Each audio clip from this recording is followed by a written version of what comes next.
Big Love, Volume 2, Chapter 18.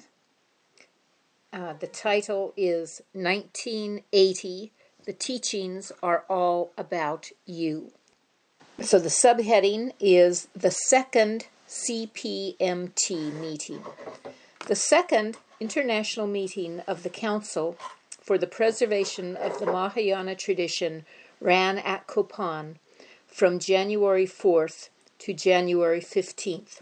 In addition to the meetings, the event also included a retreat. Lama Yeshe told the directors he wanted to get the Geshis in the centers thinking about new ways of teaching the Dharma, such as to specific age groups or special interest groups. During this meeting, a maturing CPMT drew up the following mission statement. Without Dharma, sentient beings lack the true means to happiness. The Mahayana tradition of Lama Tsongkhapa faces the danger of dying with the present lineage holders. The Dharma needs to be translated into Western languages and cultures in a similar way to when Buddhism moved from India to Tibet for preservation's sake. It needs to find a medium that will carry it beyond this present generation and out into many generations in the future. To actualize this, participation at all levels of the organization is vital, each link working in conjunction with the next, sharing the bond of a common vision. As times become darker and degeneration more apparent, the mind will find it increasingly difficult to turn toward virtue. A self-sufficient community on the scale of a town or village would provide the environment and cultural protection necessary for the propagation of the Mahayana tradition. The basis of the community would be families. The focus of Dharma activity would be the monastery or college of Buddhist studies, open to all. On January 4th, Lama gave a 4-hour address to the CPMT. He began by talking about the purpose of these meetings of center directors and by describing some of the more important aspects of center directors' responsibilities. It is a good idea for us to meet together because we are all working and putting energy toward the same goal. So it is important that there is harmony and good mutual understanding between us, and that we respect each other. Then we can have one mandala, one harmonious whole. Our aim is to spread good vibrations through giving our body, speech, and mind to others. This is our only reason for establishing centers. It is really important that center directors see each other as brothers and sisters and help each other. If one center becomes disaster, the other centers should help. We share and learn from each other. Until we open our hearts to each other, we are not learning anything. The center director has such a huge responsibility. It is not easy, not a part-time job, directing and fulfilling people's needs. It is not enough just to have a good heart. It is good if each director communicates with all the other centers, making sure they are happy. Why? Because we are all one mandala. You shouldn't just make sure that your cup has tea and not care about anyone else's. You should be open to each other and say, okay, if you make a mistake, then tell me. That is the purpose of meeting, to see others' perspectives rather than only your own view. We all have different notions, but in the Dharma, we are completely unified. We don't need to think we are special or beautiful. We show what we are by our actions. The center director is responsible for harmony in the center. When trouble comes, you should point it out. It doesn't matter where or what it is. Wherever there is disunity, it is as if all the potential of a place has been burned so that it cannot progress. It is possible that people may come to your center just to take advantage. Harmony is number one. Only then can we build up our centers. You should nurture the attitudes that give the center energy, not those that take from it. If you're working just to have possessions, that's garbage. You center directors should have the attitude that you are getting nothing for this lifetime except energy for your enlightenment. I feel grateful for your incredible dedication. Anyone who is not happy should dedicate this way. This time I cannot do, but I hope to be able to do in the future, and dedicate. Don't worry about whether Lama Yeshe will be disappointed. My concern is that everybody should be happy and make their own dedication. I don't like other people telling me what to do either. I have my own way of dedicating. Eventually, we want to place 2 Geshes in each center. One as the program director, who keeps our family in the center happy and looks after visitors, and the other who more strictly gives teachings, such as Geshe training. But many of our centers are not yet professional, not yet stable. Gypsy centers are not responsible enough to take on having a Geshe. First, the foundation needs to be stable. Center directors should be like the sun and moon, without discrimination or favorites, embracing all people. No matter who is at the center, you should pay equal attention to them. Whether a person is ugly or beautiful, you should think, this is my child, my mother sentient being. If you think like that, it is very good. This doesn't mean you cannot have friends. That is a personal thing. When you are unhappy, your friend gives you cheesecake. Also, the center director should not be hippie-looking, childish-looking. But this does not mean that when childish people come, you do not give them time. We should be sympathetic to young people who are difficult or mentally disturbed. These people are human beings with power like Buddha. You give these people time, love them, give them a house and a job. They understand what you are doing. They know you are making special consideration for them. From being broken-hearted, they transform. Then they are successful. Centers should include hippies, professional people, unprofessional people, married people, unmarried people, everybody. So the center director's attitude should be to expect anything. I always say that centers should have job creation. I think we should be creative. Our 20th century people are so creative, but they are also dangerous with aggression and frustration. My opinion is that this is a difficult time. It would be very good if at each of our centers we can do something for those young people who are lost on drug trips or angry at society and so on, providing them with activities and tasks that they can enjoy. Our program for them can also include counseling by a psychologist, short meditations, and other appropriate things that can slowly lead them to a healthy mind. Then when we can afford it, we should have places for families and single people, as well as for monks and nuns. You can say, we put you here. This is your place. You stay here. You do your business, and lay people do their business. You do not come down from this place. Whether lay or ordained, each person can choose a different lifestyle to live. Lama Yeshe also addressed the ongoing issue of center finances and how each center was to sustain itself financially. Concerning our economy, that is a difficult one. I think it is very difficult if our centers are supported solely by donations. I feel we should be doing some type of business in order to improve our economy. It is difficult in the West without money. You cannot fix anything. We should do business according to the environment and to different needs. Some people can sell things. Sometimes people get irritated because we don't have facilities. If we don't have a healthy economy, then everything is in trouble. For example, if the Geshe senses that the center is in financial trouble, then he is shaking. When the center is in trouble, even the Geshe cannot be happy. I don't think it is my responsibility to tell you to make your economy healthy. Lama Yeshe and Lama Zopa won't tell you what to do in this regard. It is completely your baby. That is not my department. Okay? Lama spoke at length about education in the centers, programs and teachers, philosophy, outreach, and integration. He continues, in our centers, we offer the Prajnaparamita teachings of Lama Tsongkhapa. We also invite other teachers for the purpose of integration. We know that integrating Western philosophies is good. We do not, however, invite rubbish teachers with cynical vibrations who just create contradictions. Some people are ridiculous, fighting and being political.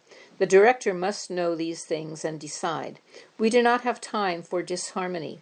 If some people want to negate what we have in our community, then we simply don't invite these people. But at the same time, we do not put other teachers down. They do their trip, we do our trip. The director can say, you go study that trip somewhere else. Don't pull that trip here.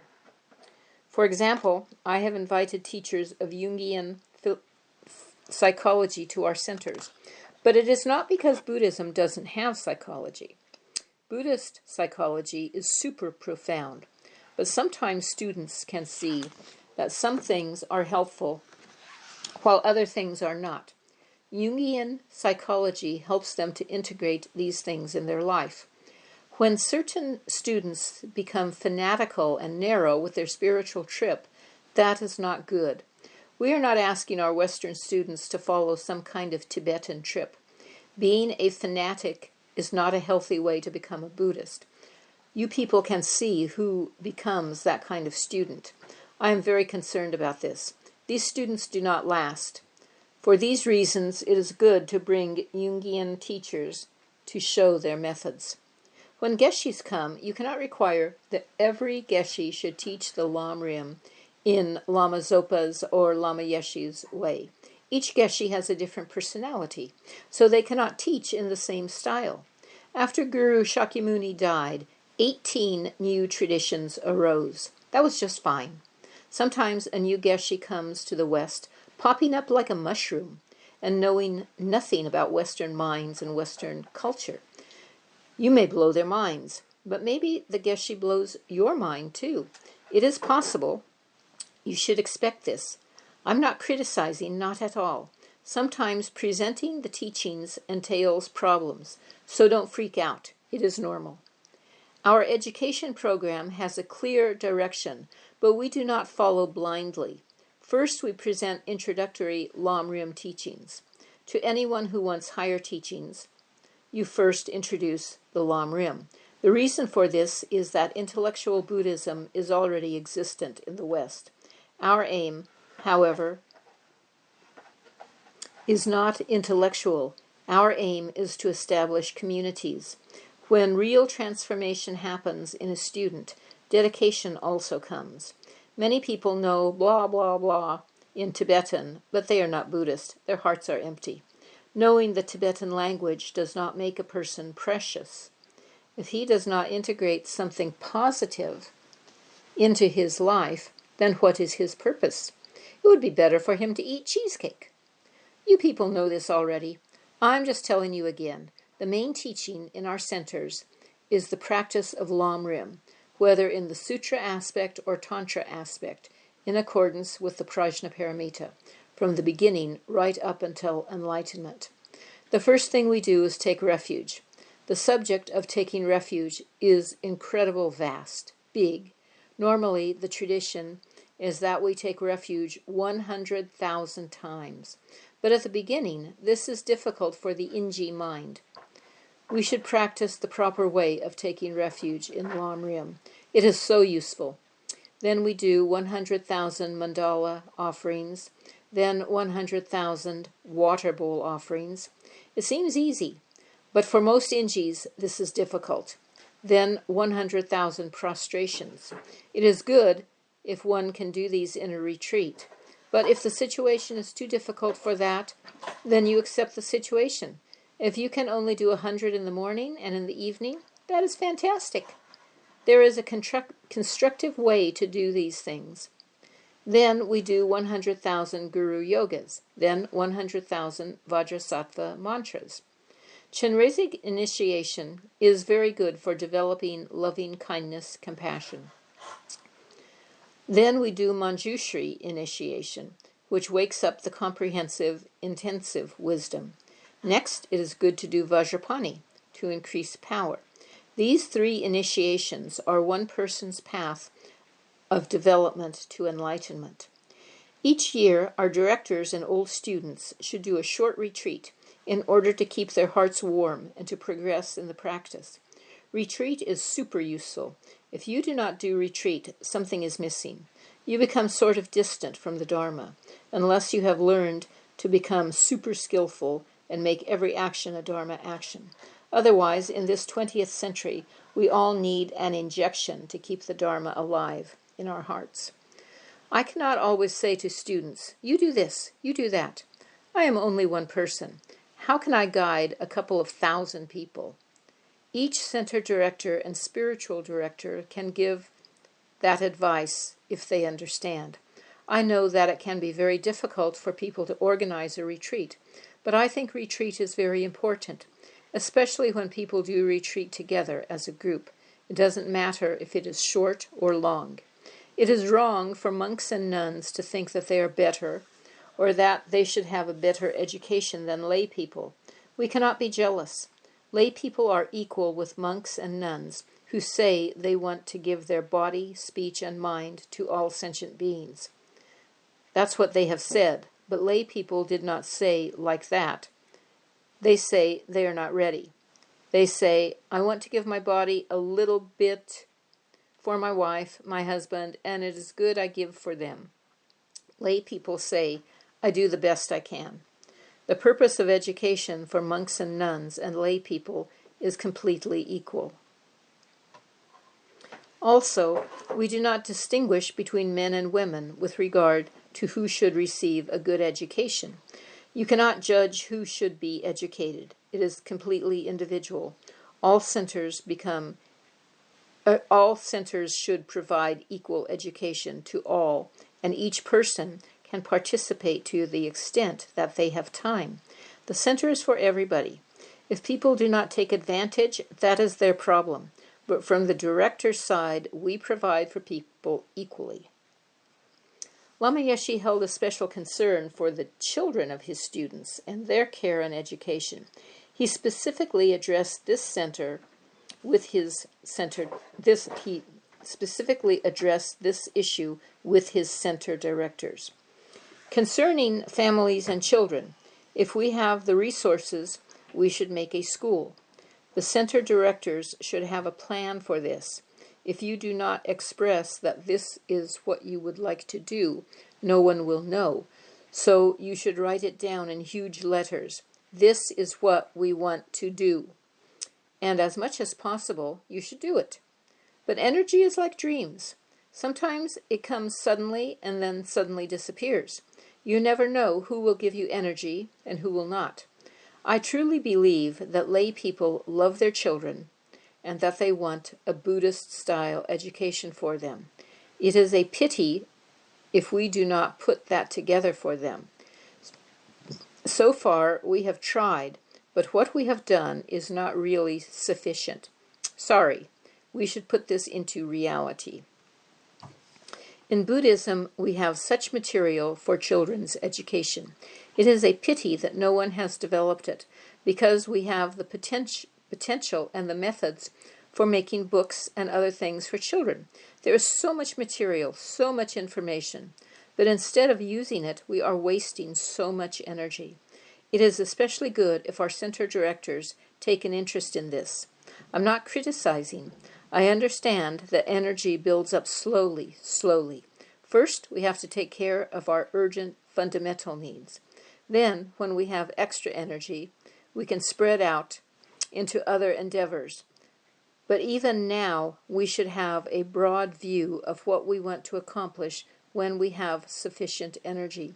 Center directors should have a broad view rather than a limitation mind, which can keep the center from growing. Also, you shouldn't keep this total view inside your mind. You should put it out there, write it down, and let people know. Max Redlich paraphrased Lama's speech for the first edition of a magazine published by Tara House in Melbourne. The very day after Lama had given specific rules for the establishment of new centers, he broke them, cutting right across his own guidelines to give someone permission to start a new center. Everyone was a little bewildered by that, but New Lama's mind was without bounds. The CPMT also issued a formal invitation to His Holiness the Dalai Lama to tour Europe later in 1980 and give 10-day courses at each of the FPMT centers there. The invitation was extended to include a similar tour of Australian centers in 1981. At the CPMT meeting, Lama drew a square diagram of what the ideal center should look like, Peter Kedge recalled. It should be away from town, but not too distant, and on elevated land with a view, which is important for the mind. The Gompa, monastic, and teaching areas should be in the middle, with the lay community at the periphery. Lama was very specific that communities should grow in this way. In the early days, when centers were being established and people became residents, it frequently happened that their initial gratitude at having this opportunity changed to claiming rights as tenants. Lama was very clear. The reason centers were established was to serve. As soon as they turned into what he called clubs for people who have been to India, or private homes where people forgot about giving service, he preferred to have these people gone and the centers empty. Sometimes people in centers formed cliques, which Lama put a stop to very quickly. Peter continued, Lama's whole being was about service. When he spoke to new monks and nuns, he explained to them that their purpose was to serve. It wasn't to become a yogi or a retreater or to escape from anything. It was to serve others. And you could see that's exactly what Lama and Rinpoche did themselves. I found a tremendous difference in the vibration at Kopan to the great monasteries in the south, or even in Dharamsala. People would go to those places to become monks and study, but Kopan was different. What made it different was this huge underlying emphasis on the Lam Rim and the practice of bodhicitta, on going out to serve. Of course, there were wonderful monks in the big monasteries, but the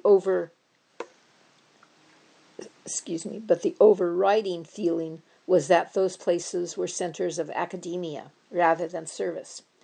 Connie Miller had returned to Kopan to attend the CPMT meeting in her role as Mount Everest Center Director.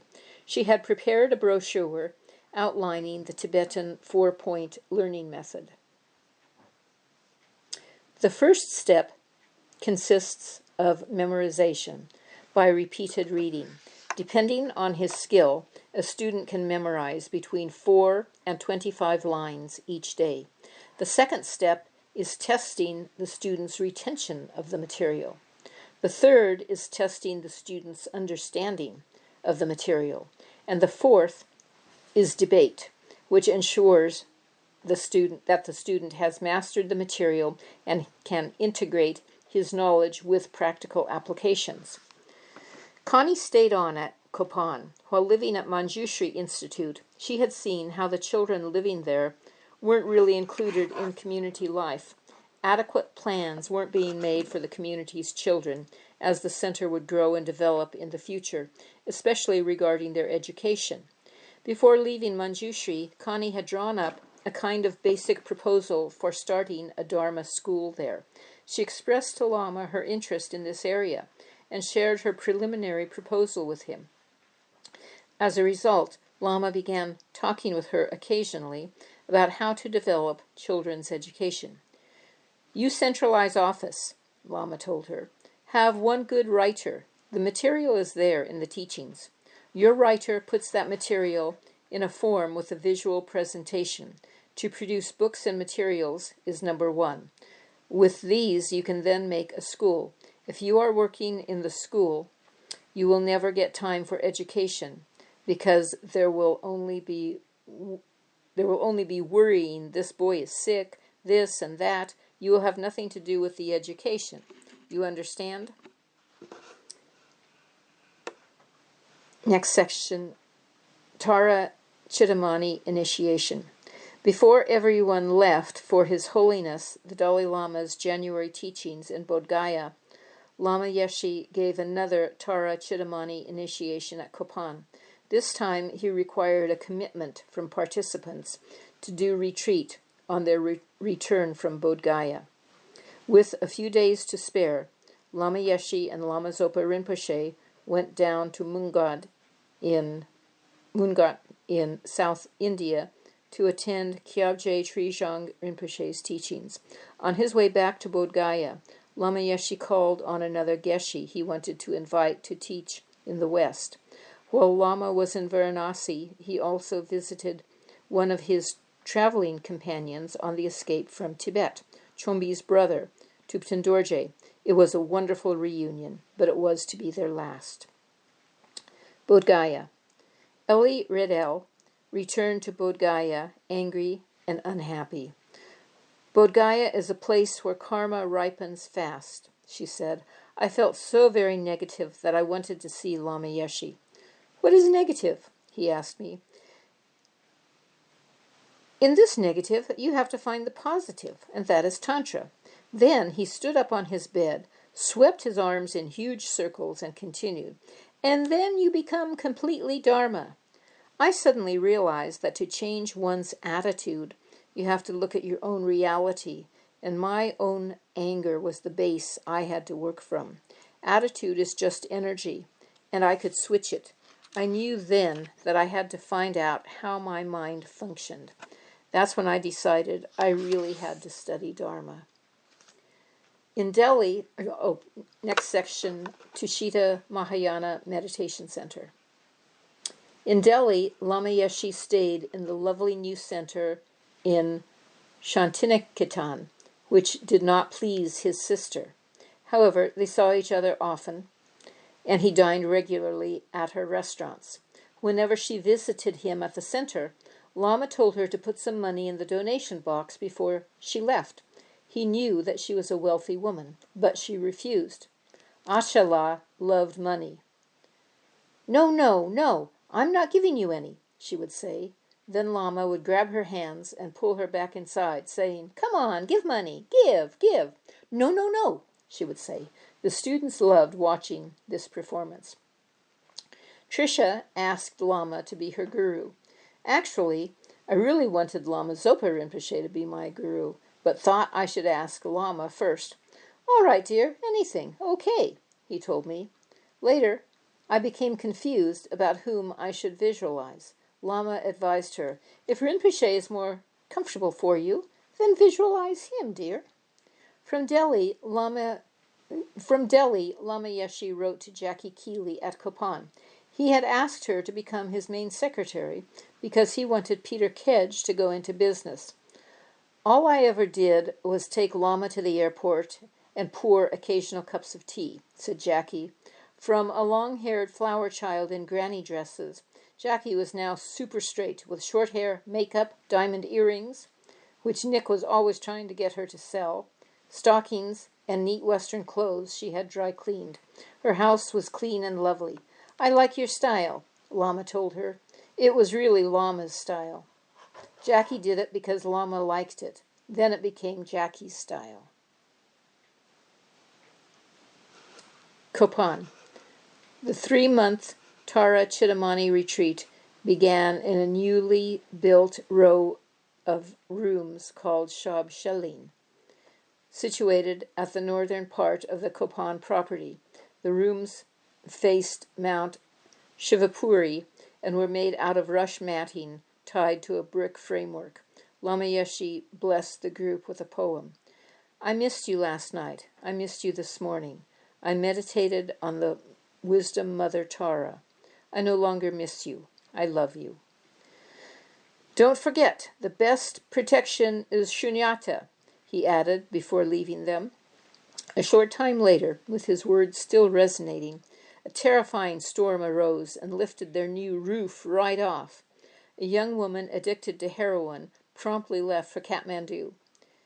If she comes back, please tell her I love her, Lama told the French girl sharing her room. Shasta Wallace wasn't enjoying her retreat, couldn't visualize Lama Yeshe as Buddha, as the sadhana required, and spent much of her time trying to keep the flower garden alive. If he's Buddha, how come he doesn't just manifest water? She said to herself. During the dry season, gray water was often used on the vegetable garden, which resulted in an outbreak of giardia, an intestinal parasite, among Copan's residents. While Shasta was walking around the garden, feeling sick and depressed one day, Lama approached her. He was wearing his huge sun hat and thick rainbow-colored rubber flip-flops. "How are you, dear?" Bravely, Shasta said she was fine. "I'm so glad, dear. Everyone else I meet has problems." On the last day of the Tara Chittamani retreat, Lama sent Shasta to Laudo to be the cook, instructing her to say mantras while chopping vegetables. Section Jan Willis. By this time, Jan Willis was a professor of Buddhist studies, had published 2 books, and was working on some oral histories of living sages. At Lama Yeshe's request, she was also working on a translation of the life stories of the Gelug Mahasiddhis. As Jan described in Dreaming Me, her book Dreaming Me, Lama called me daughter. His mission was to make me feel that specialness and to teach me to trust my own power. One evening at Copan, Jan gave a group of Westerners a lecture in which she mentioned that some texts say that the mother of one of the great Indian Pandits, Asanga, had been cursed to be born a woman. Quite a few of the women attending the talk protested strongly, saying they had also heard that some other Buddhist texts say that it isn't even possible to attain enlightenment in a woman's form. At the time, Jan had replied, "Oh, come on now. Just look at Lama Yeshe. Look at your own experience. Have you ever experienced that?" Some days after that, Jan wrote, Lama Yeshe and I were having lunch together and discussing the set of life stories I was then translating. At some point, we walked out together onto the upper deck of the monastery. There were a number of Western students milling about in the courtyard on a break from the day's activities. Suddenly, Lama Yeshe grabbed my arm and began calling out to all of them below. In a booming voice, he called, "Look, all of you, look, look. You want to see women's liberation? This is," and he was pointing at me and patting me on the shoulders, "this is women's liberation. This is women's liberation." Now, for me, this was both a very wonderful moment and a very awkward and humbling one. Jan later recalled from the same period, "Then I got a letter saying that I had been granted a year's fellowship worth $20,000, which is a lot in Nepal." "That's wonderful, dear. Fantastic," said Lama. I had 2 days to reply and rushed off to Kathmandu to send a telegram. Lama was leaning toward not going on tour that year, although many were asking him to. Very early one morning, I stood out in the courtyard in the mist while Lama came down from the Gompa, wearing his huge sun hat. I watched him cross the courtyard and go into the kitchen and up to the monks' dining room. I don't think he saw me. I followed and watched him laughing and joking with the young monks, when just days before I had seen him smack them for not studying. The boys were lapping it up as he went from one to the next, tapping them on the head. I thought how rare and fortunate it is for us to have such a glorious teacher like Lama Yeshe, so wise, so smart, so compassionate, that he can make joy wherever he is when it is needed. I bowed to him, handed him a check for $1,000, and asked him to please accept it and go on tour. And he cried. He just cried. Tears fell down his face as he said, "No, no, I can't accept this." I said, "Lama, please, I've come into all this money." "No, no," he said, still crying. He was so tender and so incredibly humble. Finally, he did accept it, and he did go on tour. Jan continued, "I rented a house in Maharaj Ganj in Kathmandu. Lama loved to come and visit, so I arranged a large guest room for him there. I also employed a cook, Kanchi, whom Lama flattered no end. She adored him. All he had to say was, "Kanchi, I want you to cook kala dal for me today," and she'd get hysterical and rush out into the market to buy black dal. I had a watchman, too, and my house was very peaceful. I was pleased that my house could be a haven for Lama. One day, Lama turned up with a jeep full of Copan boys and took them on a tour of the house, pointing out his room, the living room, bathrooms, my room, and so on. Then he told me he was to give a talk at Copan that night and asked me to write the lecture for him. My knees buckled, and I asked if he really thought that I could do that. "Oh, yes, daughter. I want you to do it with all the Sanskrit equivalents to the Tibetan terms. I'll be back in 2 hours. Have it ready." And he strode off before I could blurt out my fears. It was a talk on the medicine Buddha. I put together as much as I could in the time, gave him the notes, and he hurried back to Copan with them. During another visit to Maharaj Ganj, this time with Jackie, Lama Yeshe described how the Dharma would transfer into Western culture. He said pujas would endure because Westerners were learning the value of group prayer. Deities and the auspicious color used in meditation and paintings, as well as the dorje and bell, would last also. He said the red Tibetan robes, however, were just a cultural phenomena. More teachers at Copan. Copan was getting busier. In February, a daily schedule was drawn up for all the Westerners, starting with meditation at 6 a.m., followed by a teaching from Geshe Lobsang Doga, another friend of Lama's, who was getting ready to teach in the West. There were beginners' classes in Tibetan and a Tibetan art course taught by Jampa Choki and Peter Iseli. In March, Australian psychologist and nun Wendy Finster led a month-long Lam Rim course. Geshe Jampa Gyatso was also at Copan and preparing to teach in Italy.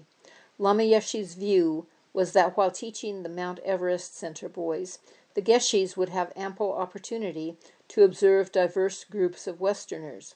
It also anchored them to Copan, the nucleus of the international network in which they were about to take part. Geshe Doga had been lured from Sera, where he had become unwell. "I have 100 monks you can teach," Lama Yeshe told him. In Geshe Doga's words, he said, "I stayed at Copan 3 years. Dinner time, lunchtime, Lama always telling me, 'You go west.' I say, 'No, no.' Geshe Doga was shy. His English was not good. 'Doesn't matter,' Lama told him. 'You just teach with mudra.' Geshe Doga would become the much-loved resident Geshe at Tara House in Melbourne, Australia. He has taught there for several decades, but never learned to speak English very well, and has always depended on translators. Karuna and Pam established a special English class at Copan, just for the Geshes, into which they integrated aspects of Western culture. They liked to use it as a forum for debate, said Karuna. This was somewhat comical, given their attempts to express extremely complex concepts in such limited English. Pam and Karuna continued to reside at Copan, although Karuna frequently considered leaving. Lama Yeshe was tough on this rich young American man who was so accustomed to a comfortable life. He teased and insulted him, mimicking his walk and posture. Chogyam Trungpa Rinpoche said that the guru is there to insult you, reflected Karuna. Taken out of context, it sounds rude and arrogant, but with Lama, it was a case of no games, no hidden agendas. "I don't babysit," Lama often told us. "I don't give people what they want, but what they need." He ran a tight ship at Copan, with no waste. He knew absolutely everything that was going on and walked around for hours inspecting every room, the stores, the office, the accounts. There was no privacy with Lama. He was always right in your face, in everybody's face.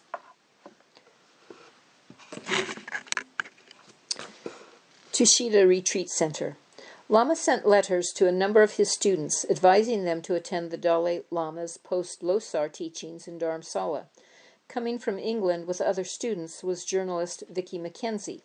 She had not received a letter, and so told Lama, "I hope it's all right that I'm here." Lama Yeshe touched her forehead with his and said, "Never mind, dear. You and me have special communication."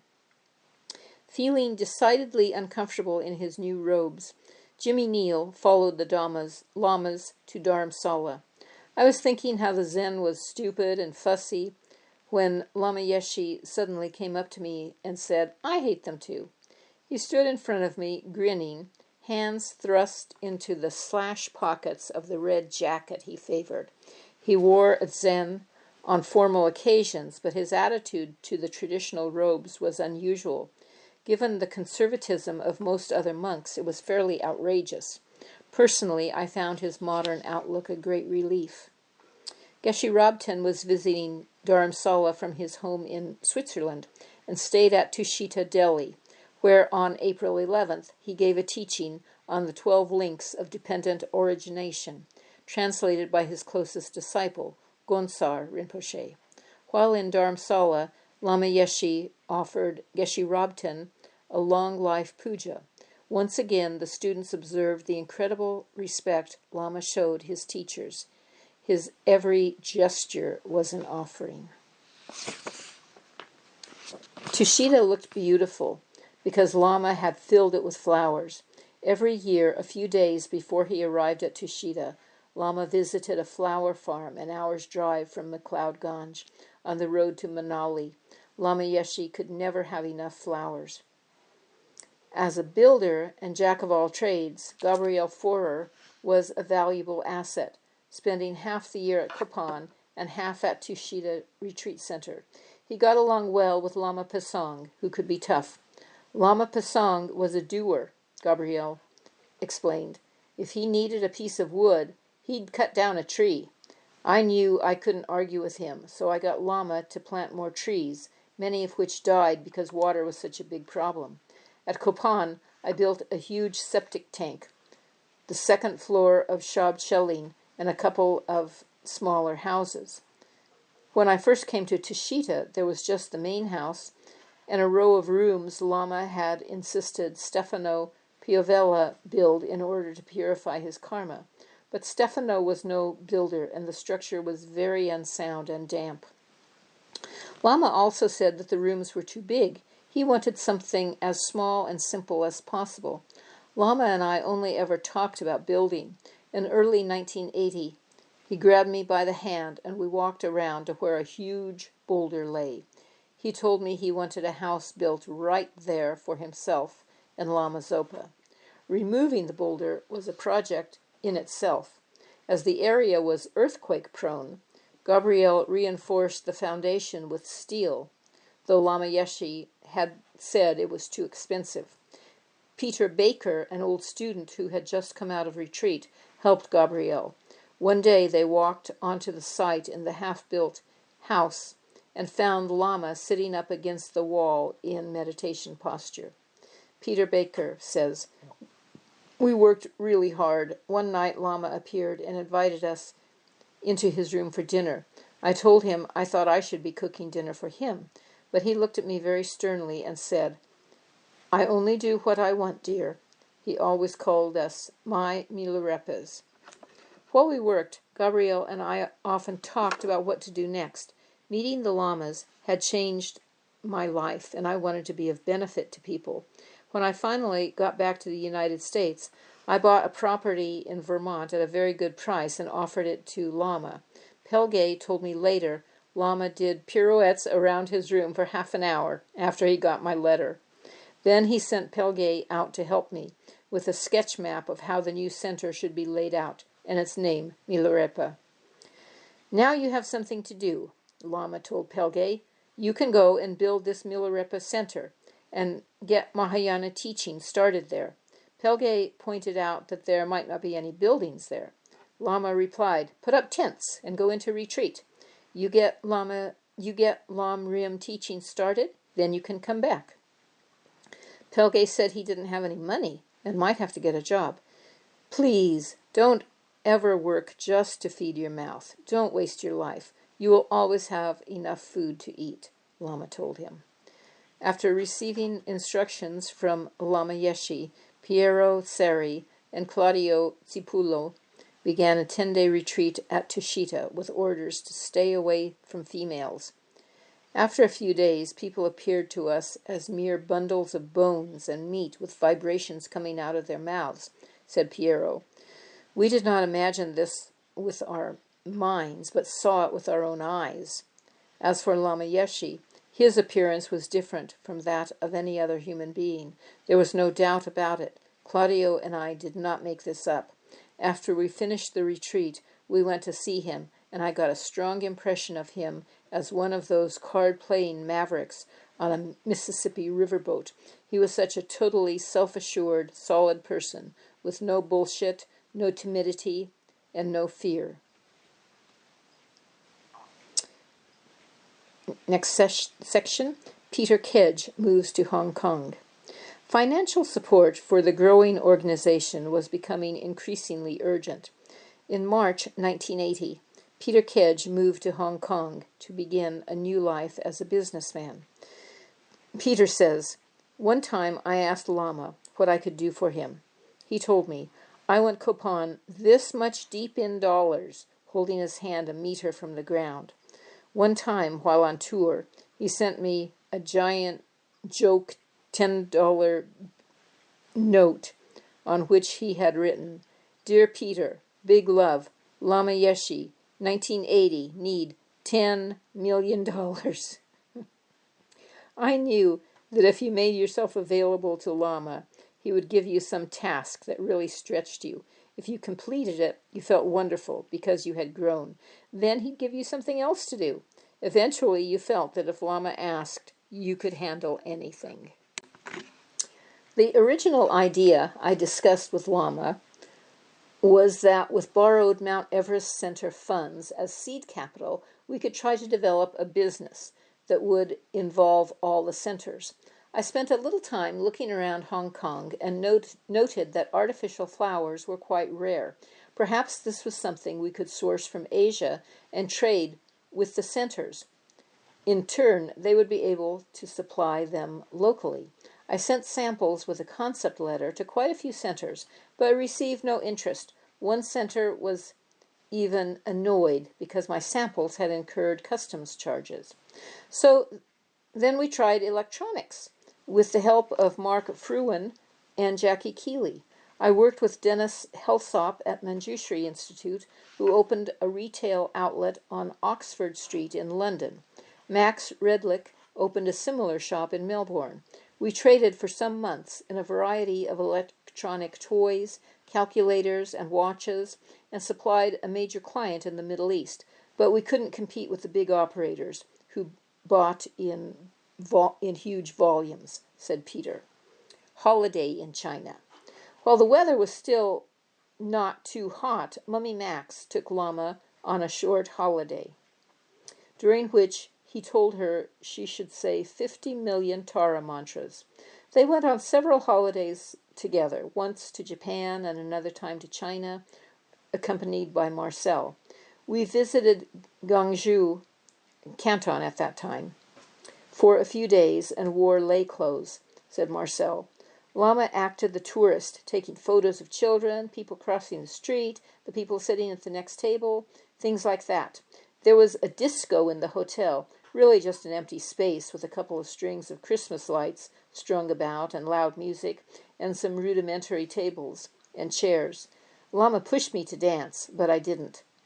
Lama did not usually go to movies, but one day we went to see this propaganda movie about a struggle between the young Chiang Kai-shek and Mao, and the villain was a monk dressed in Tibetan robes. It was in a very cold, big theater with bare wooden seats and cigarette butts all over the filthy floor. The Chinese people in the audience were all dressed in Mao jackets. We sat through the entire movie. I never quite understood why we went. Lama never gave any reason for doing this. Mount Everest Center, Copan. Back at Copan, Lama Yeshe assumed one of his favorite positions, standing at the top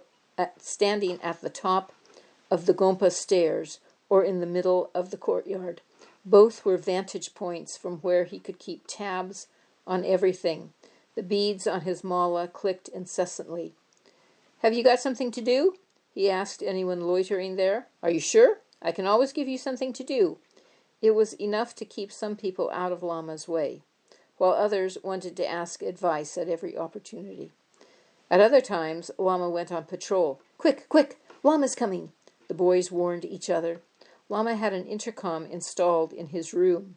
Hearing the boys playing drums in the gompa one afternoon, he came charging down, leaping here and there, trying to catch them as they ran away. The boys knew all about Lama's surveillance.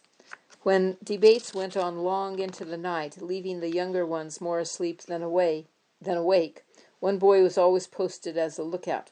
"Lama's coming," he'd call, and by the time Lama appeared, the boys were all on their feet, shouting and clapping energetically. When some boys asked permission to go into town, he gave them each a maroon apron to protect their robes and told them to make full-length prostrations around Bodha Stupa. He also gave us 1 rupee each. "Not enough to buy anything," said Tenpa Choden. The boys went straight to Kathmandu instead. When 2 monks returned to Kopan after going to a movie, which was not allowed, Lama asked them where they had been. "Don't you lie to me," he told them. "I saw you going into the movie." The punishment was always either carrying water or picking up rubbish on holidays. Lama Yeshe was not afraid to be tough. Stern-faced and with eyes bulging, he paced up and down the rows of seated boys during pujas, delivering a well-aimed blow from his heavy mala upon any chosen unfortunate who happened to have a pack of cards hidden in his robes. He also thrashed one of the 2 huge mastiffs that guarded Kopan because it had a habit of killing goats and biting Nepalis and Ingis. Strangely, that dog never bit monks or Tibetans.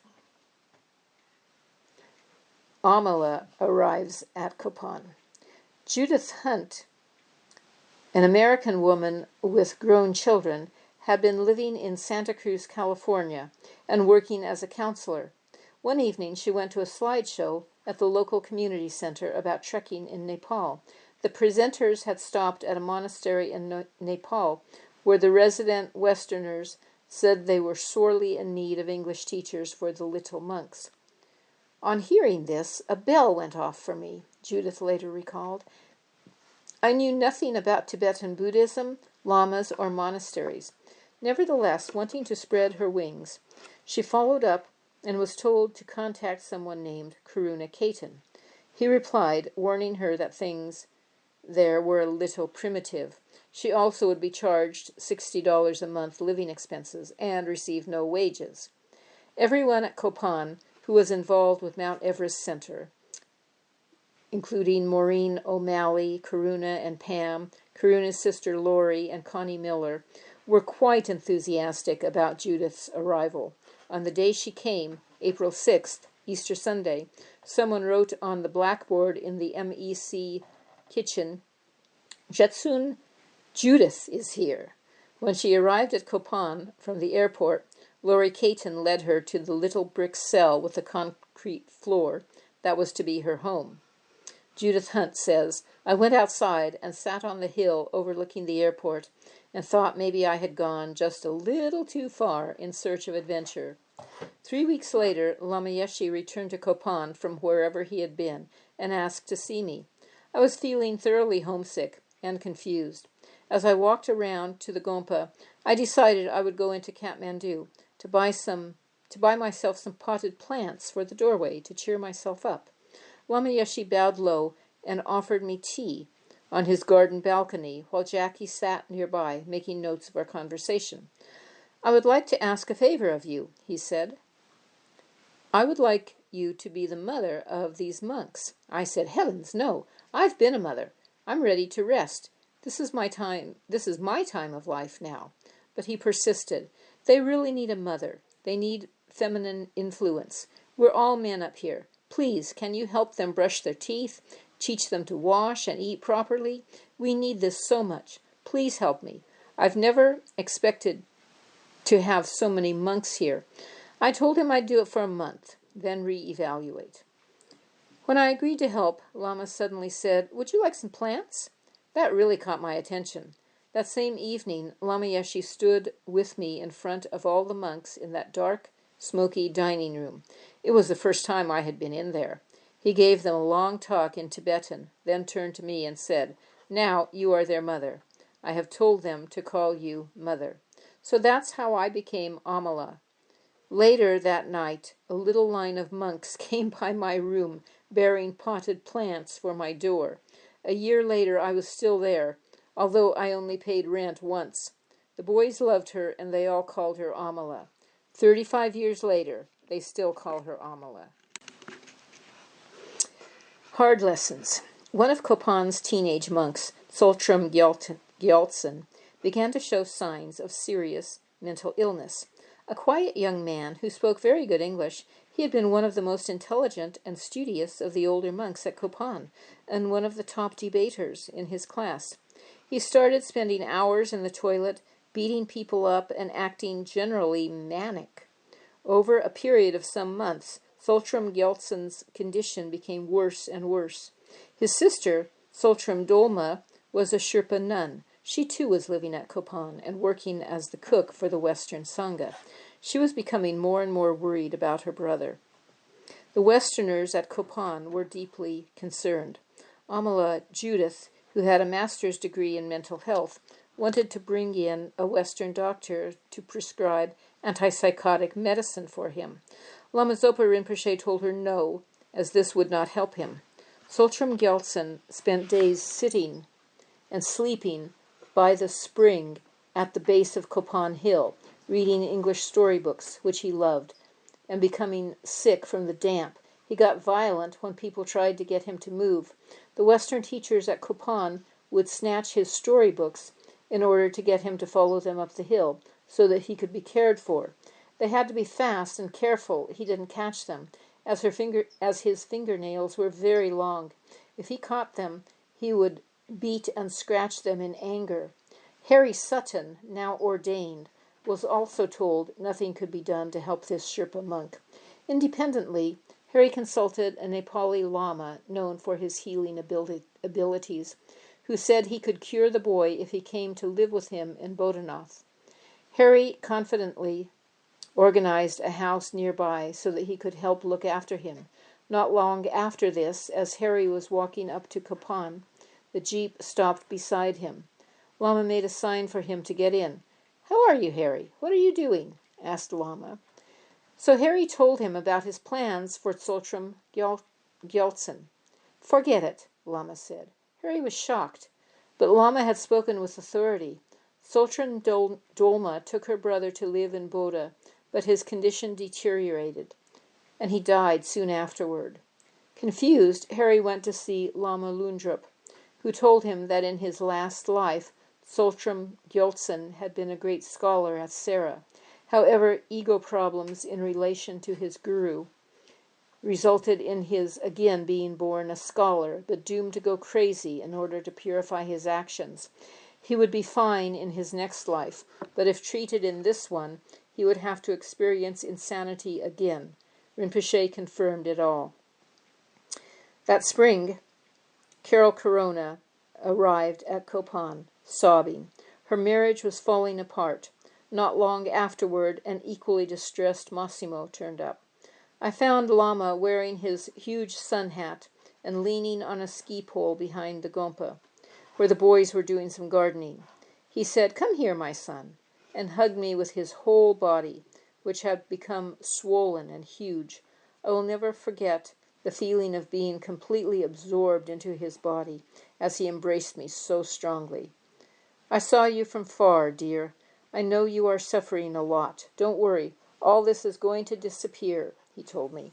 He spoke with such love and told me to meet him in France later that year, said Massimo. In early May, Lama departed for California, and Rinpoche left for Laudo. On the night before Rinpoche's departure, the Kopan office was broken into, and passports and money stolen. Jackie wrote to Lama in California, telling him what had happened, adding that Lama Zopa had said that the cause was spirit interference, a topic with which the Lamas were much more familiar than the Western students. Around this same time, Kopan's first course on Tibetan medicine began. Lasting 4 weeks, it covered nutrition, the pathology of disease, especially cancer, as well as the effects of certain behaviors on a person's health. California via Hong Kong. Lama Yeshe flew to California alone, stopping in Hong Kong on the way. We took the opportunity to formalize a will for Lama with one of the leading law firms in Hong Kong, said Peter Kedge. Lama didn't really have any major assets in his name, apart from an account dedicated solely for Mount Everest Center. Lama encouraged me to buy an apartment in Hong Kong to serve as both accommodation and space for an office, Peter recounted. After looking around and being shocked by the prices, I did buy an apartment in the name of the business. This was at a time when property was on the ascent in Hong Kong, and everyone felt it was an infallible investment. About a year later, I was back in Nepal and mentioned to Lama that prices seemed to be softening in Hong Kong. He immediately said, "Sell the apartment." I went back and sold it. Within a year, prices had slumped. Lama's intuition was spot on. Lama Yeshe planned to spend 4 months in California with John Schwartz as his attendant. In reply to Jackie's letter about the burglary, Lama wrote, "Thank you for your letters. We surprised Kopan is caught out of money. Now you realize money is evil. We are healthy. Hope you are healthy too. Place of meditation course here so beautiful. Lake, beaver, hills, pine trees. Temperature is right. John Fay is excellent cook. I don't tell him anything to do, so I eat well, sleep well, enjoy my teachings. Wonderful students communicate by heart. 80 people showed up for my course, even though short announcement. John Landau's course, 30 people. He gives wonderful course and everyone is transformation.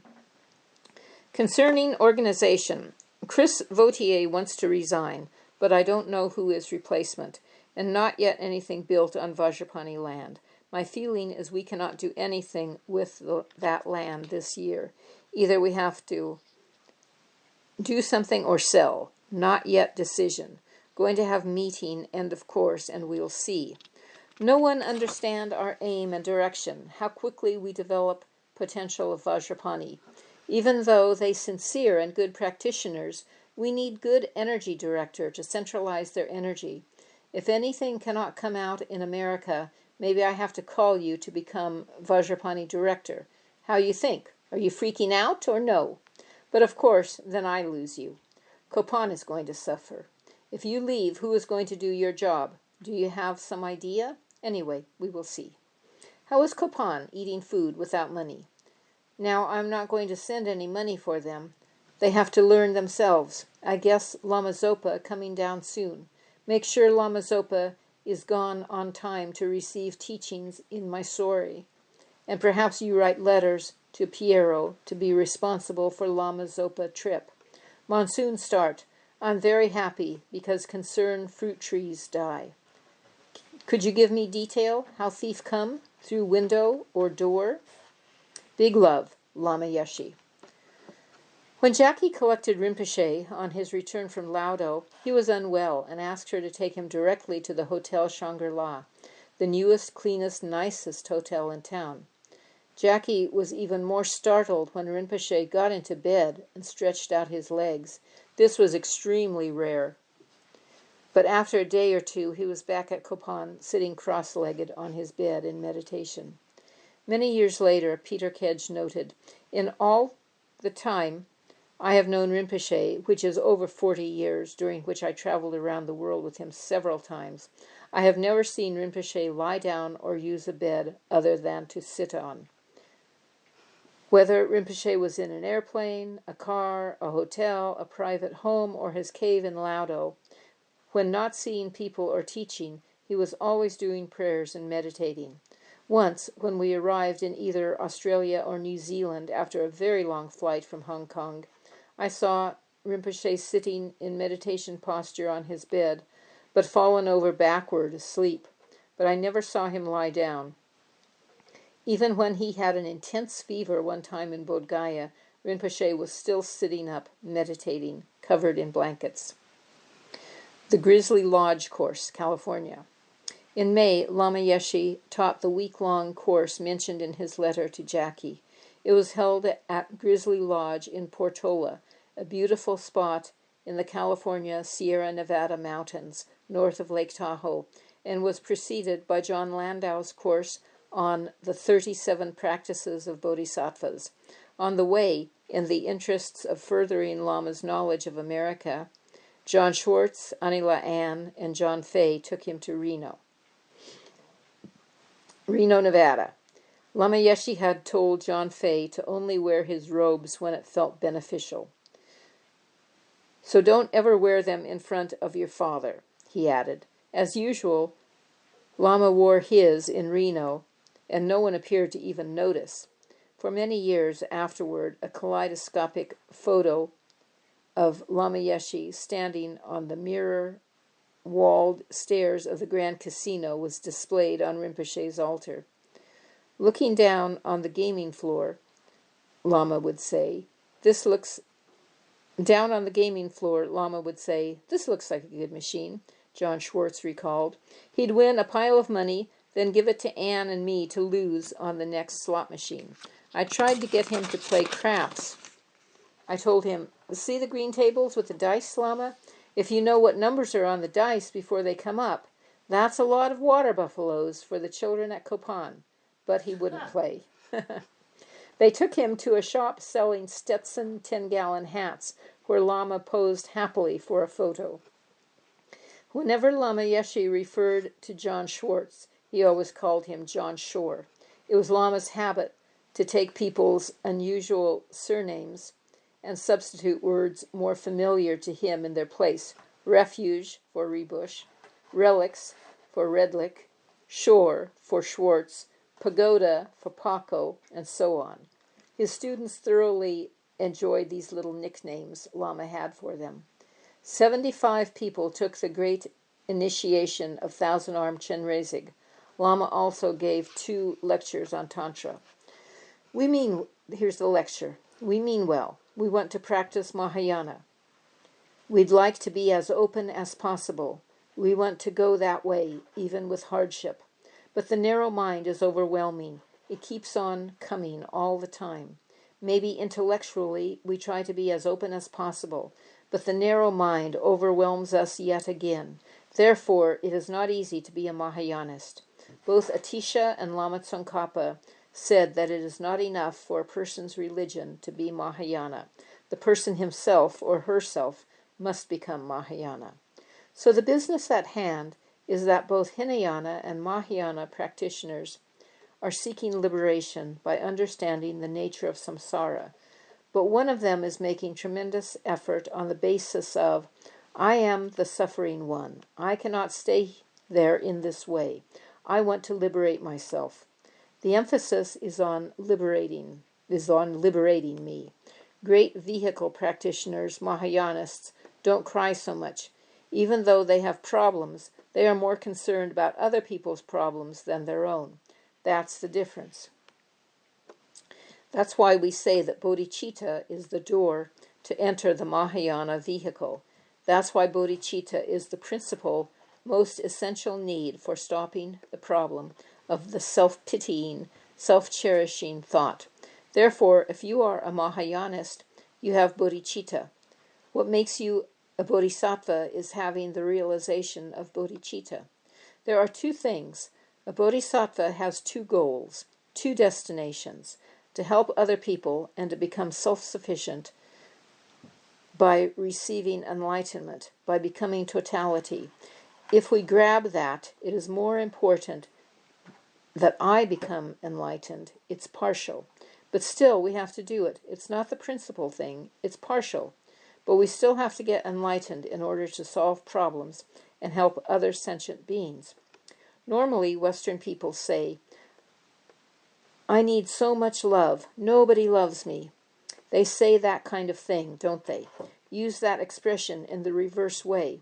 We need the totally opened attitude. It takes care of all the problems that the narrow attitude brings. If you have this attitude, you make yourself a complete human being.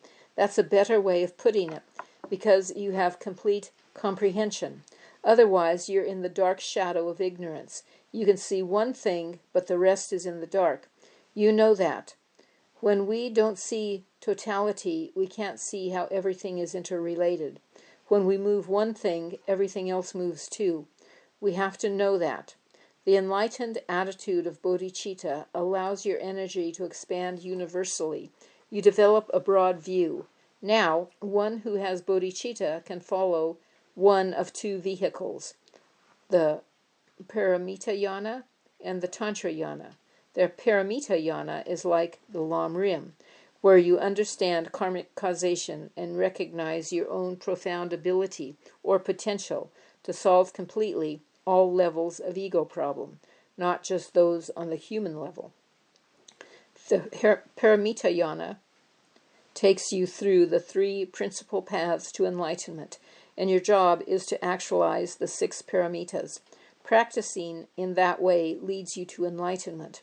You don't think that the enlightenment the Paramitayana path leads you to is a small enlightenment, whereas Tantrayana leads you to a great enlightenment.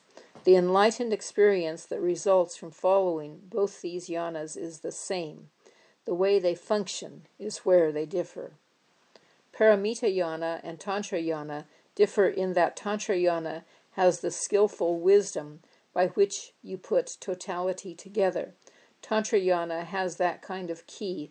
The Paramitayana also has a key, but its path is slow.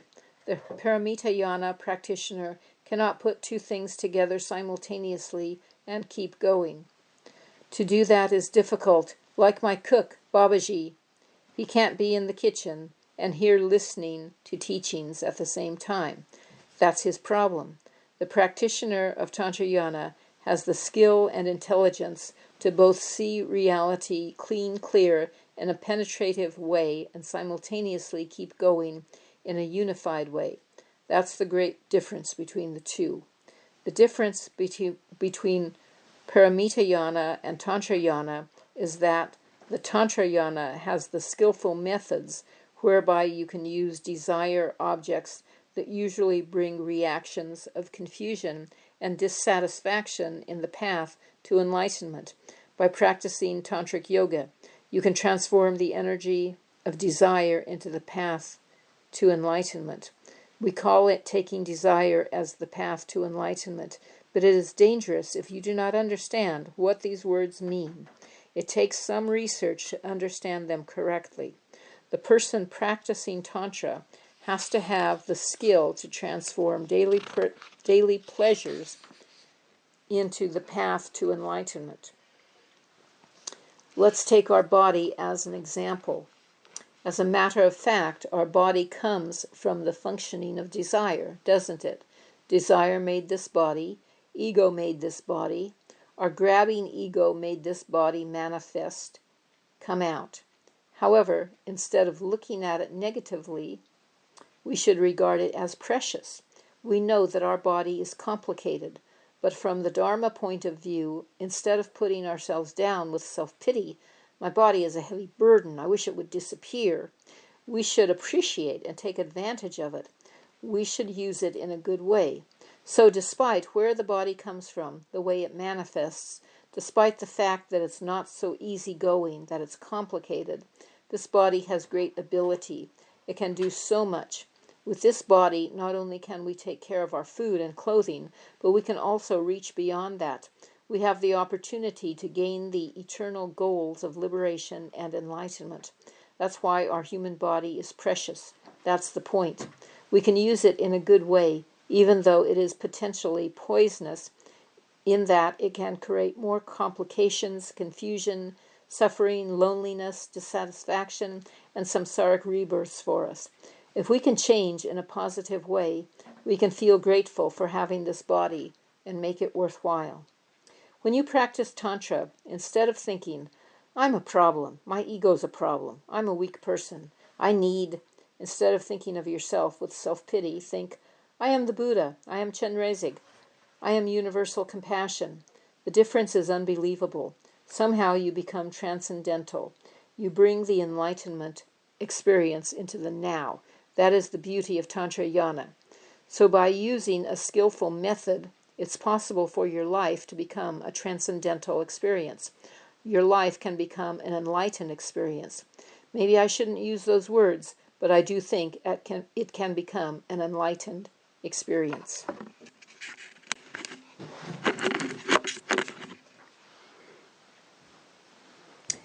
Carol Royce Wilder and Doran Harper videotaped the teachings at Grizzly Lodge. Now in my next lifetime I can watch myself and see how I was, said Lama. From then on, Doran began purchasing the right equipment. Some years later, he built a temperature-controlled vault in his company's office, where over 1,000 tapes were stored.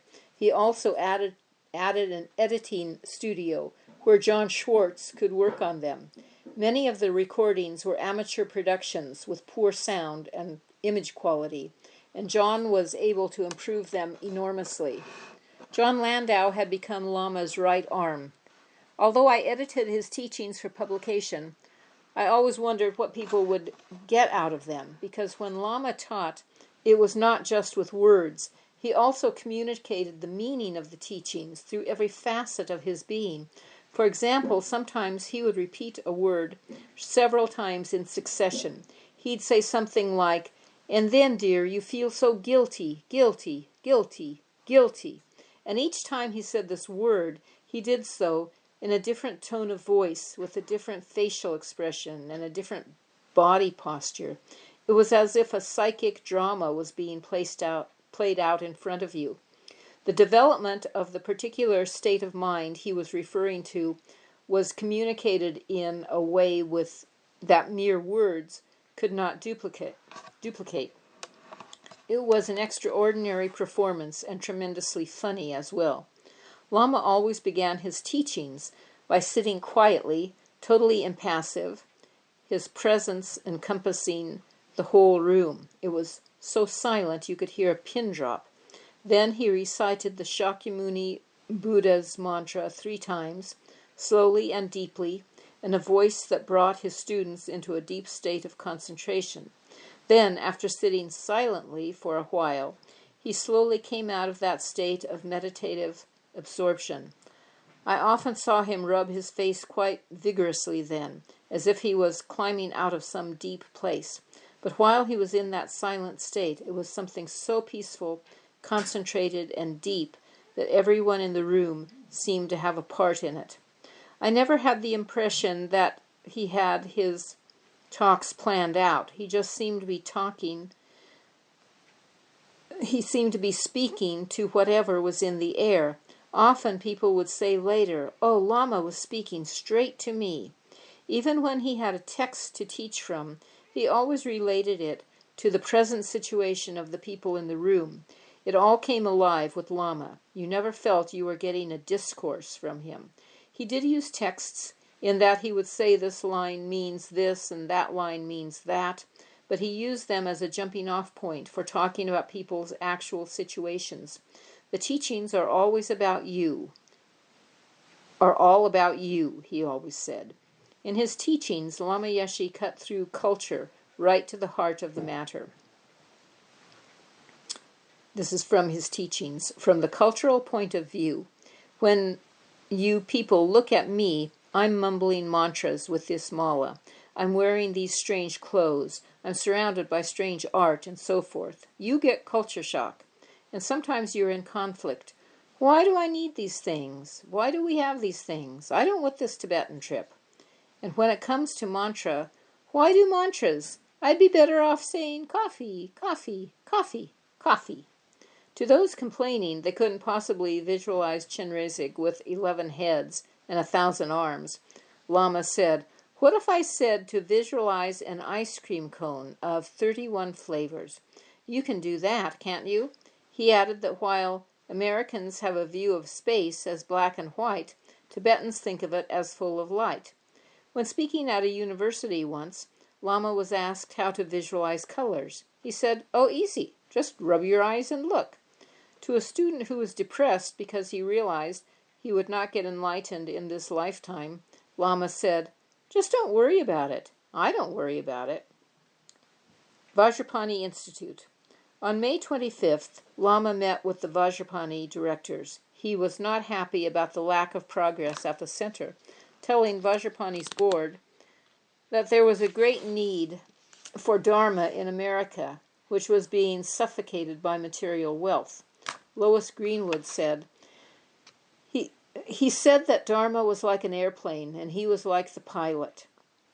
The airplane was the teachings, and he knew where to take them, but our job as old students and board members was to build stairs for people to get into the plane.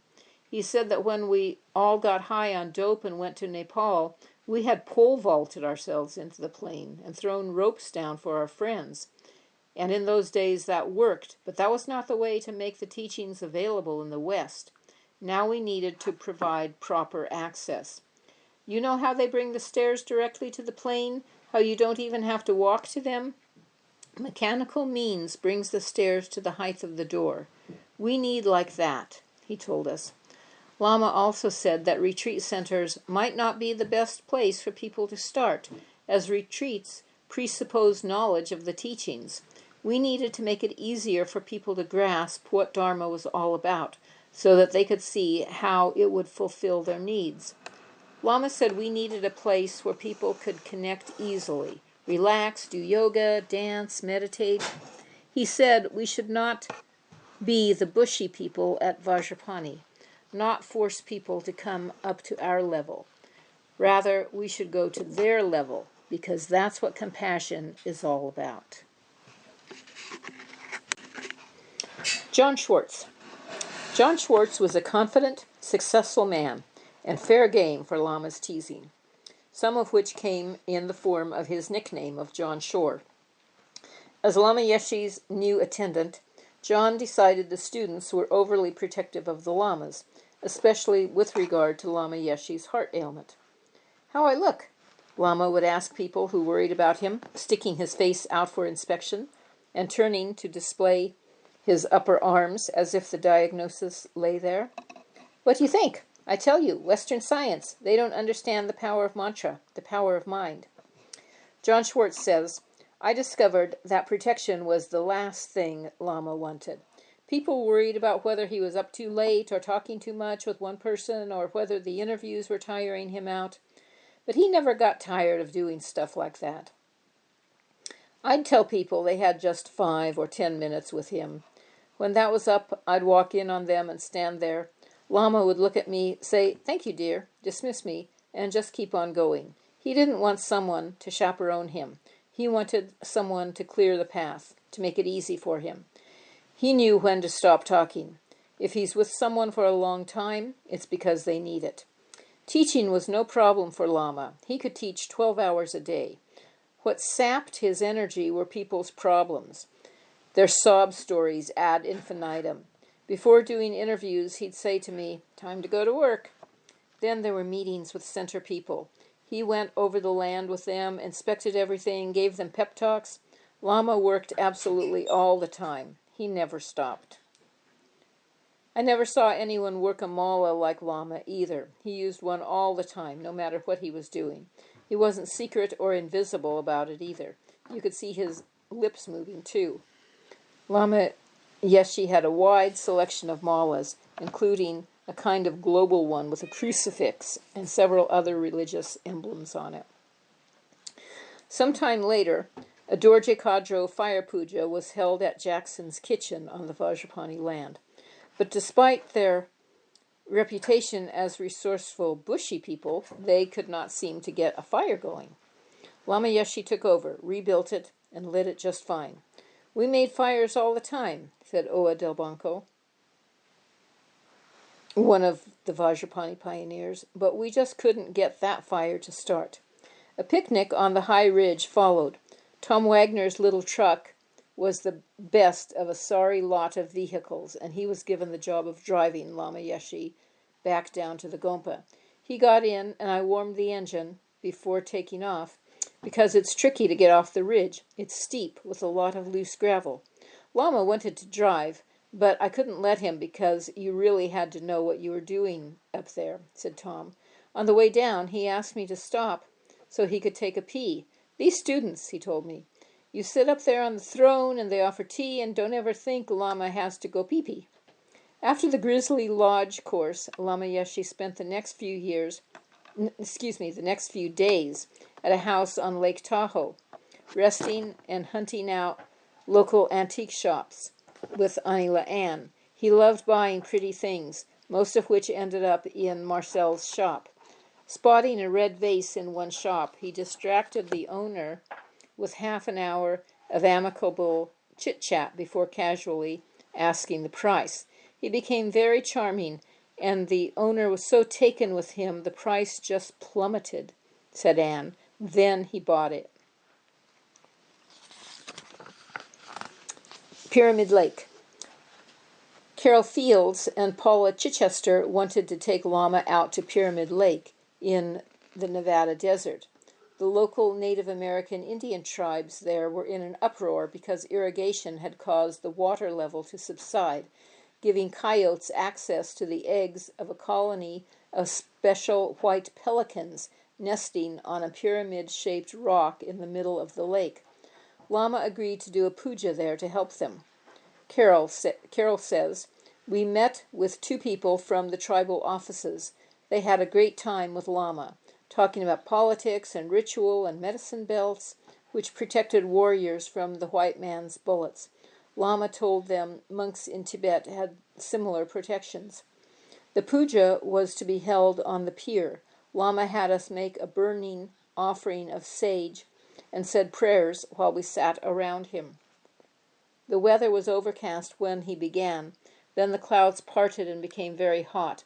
Just as he finished the puja, the clouds closed over and a cool breeze sprang up. A flock of white pelicans rose up, flew right down, and circled Lama before taking off to the south. Next thing, we all burst out laughing and couldn't stop for 20 minutes. Lama told the Indians the lake and its environment should always be kept peaceful with no motorboats. It should be a place where people could refresh themselves. In the Berkeley Hills, Lama drove all the way from Lake Tahoe to Berkeley. Mummy Max had rented a beautiful house for him way up in the Berkeley Hills, where he would be based for the next 2 months. A few nights after arriving, Lama and John Schwartz went to Lois and Gabrielle's home for dinner. Also invited were Robbie and Randy Solik, Jan Willis, and John Jackson. That night, Lama paid me so much attention and kept it up throughout the meal, said John Jackson. At the time, I had no idea what was going on, but he was working on me, putting his head on my shoulder, leaning on me, hugging me. Berkeley, California. From Berkeley, Lama Yeshe wrote a letter to Gyatso, who was now at Tara House in Melbourne, awaiting the arrival of Geshe Thupten Dawa, who was to become the center's first resident Geshe. Vietnamese refugees were still arriving in Melbourne. As there were no other temples in Melbourne at the time, they had made Tara House their spiritual home and turned up every full moon to perform rituals and cook marvelous vegetarian banquets. To Gyatso, Lama wrote, regarding cooperation with the Vietnamese, very important. Way to cooperate is to make one with Buddhist temple. When I was in Hong Kong, I met venerable Vietnamese monk, wonderful person, seems to have talent to unify feeling and bring people together. I expressed to him to go there, and I told him to teach Westerners and Vietnamese both. Becoming so important, East and West come together for Buddhism to be successful. Also, you are spiritual director under him, so you take advice from him, how to organize his lessons, how to pray. Give him my best wishes. Long time staying there. Good time in Vajrapani meditation course, and my students very kind and have good experience. I have a magnificent house which is so quiet and peaceful, much more peaceful than Copan or Tashita. Anyway, Lama Zopa coming soon, and please take care of him. We should have universal bodhicitta to teach 90% of world people to be Buddhist. Not my power, but profound wisdom and depth of Buddha is our tool. With this tool, we can conquer all the mire of all sentient beings. So we should be brave. Letters from students piled up in front of Lama Yeshe every day about their abortions, wild dreams, sexual behavior. Many arrived from miserable Sangha. One monk sent a 92-page letter about his practice. To someone with family problems, Lama replied, "About your sister and brother-in-law, that is only normal. What happened is that when your strong love for these people developed a long time ago, at that same time, a conviction for hatred also developed. Love, hate always come together. Do not think it is permanent. It is like the cloud of Los Angeles." To a student who wrote country music and wanted to sing her prayers, "It is best if a Western person sings music Western way, Buddhist prayers. It is a good idea. It should symbolize reality and truth. Putting it into Western symbolism is essential to become Western archetype image. You should meditate on Manjushri." At Copan, it was one of Jackie's duties to reply to the piles of mail that always accumulated for Lama. Emulating the respectful style of writing employed by the Tibetans themselves, she avoided using personal pronouns such as he and his when referring to Lama, as in the following example. Lama is now going through Lama's correspondence over the last few months. Today Lama read your card of February 18th. Lama was happy to hear from you, but surprised to hear that you and your husband are no longer together. Anyway, Lama says Lama will see you soon enough. Besides teaching at the Vajrapani North Center in Berkeley over 6 Sundays, Lama Yeshe's main focus over the next 2 months was to improve his English. He took formal classes and had private home tutoring every day. Nevertheless, his language remained highly individual. For example, he once said, "I read this in the Reader's Digestion." Lama also presided over a puja in honor of his guest, Geshe Tsopa. Naturally, we talked about teaching Dharma to Westerners, which requires different techniques because of their attitude, manner, and culture. For example, Tibetans already believe in reincarnation, recalled Geshe Tsopa.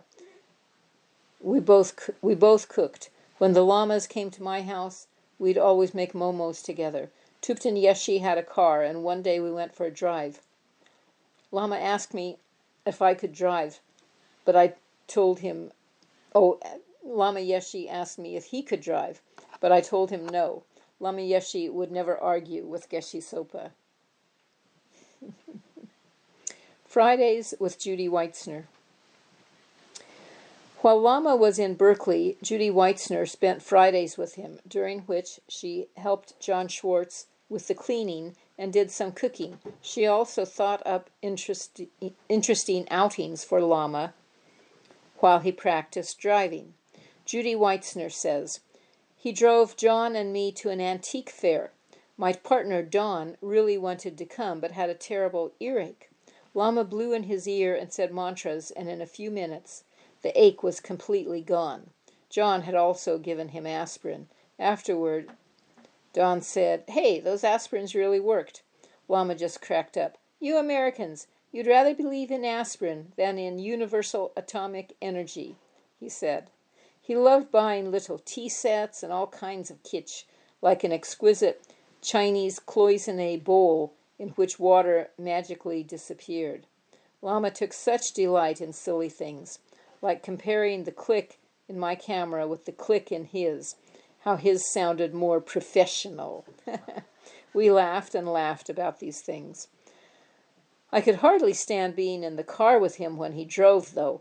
I just held on and prayed. One night I organized for him to go to an observatory and look through the big telescopes.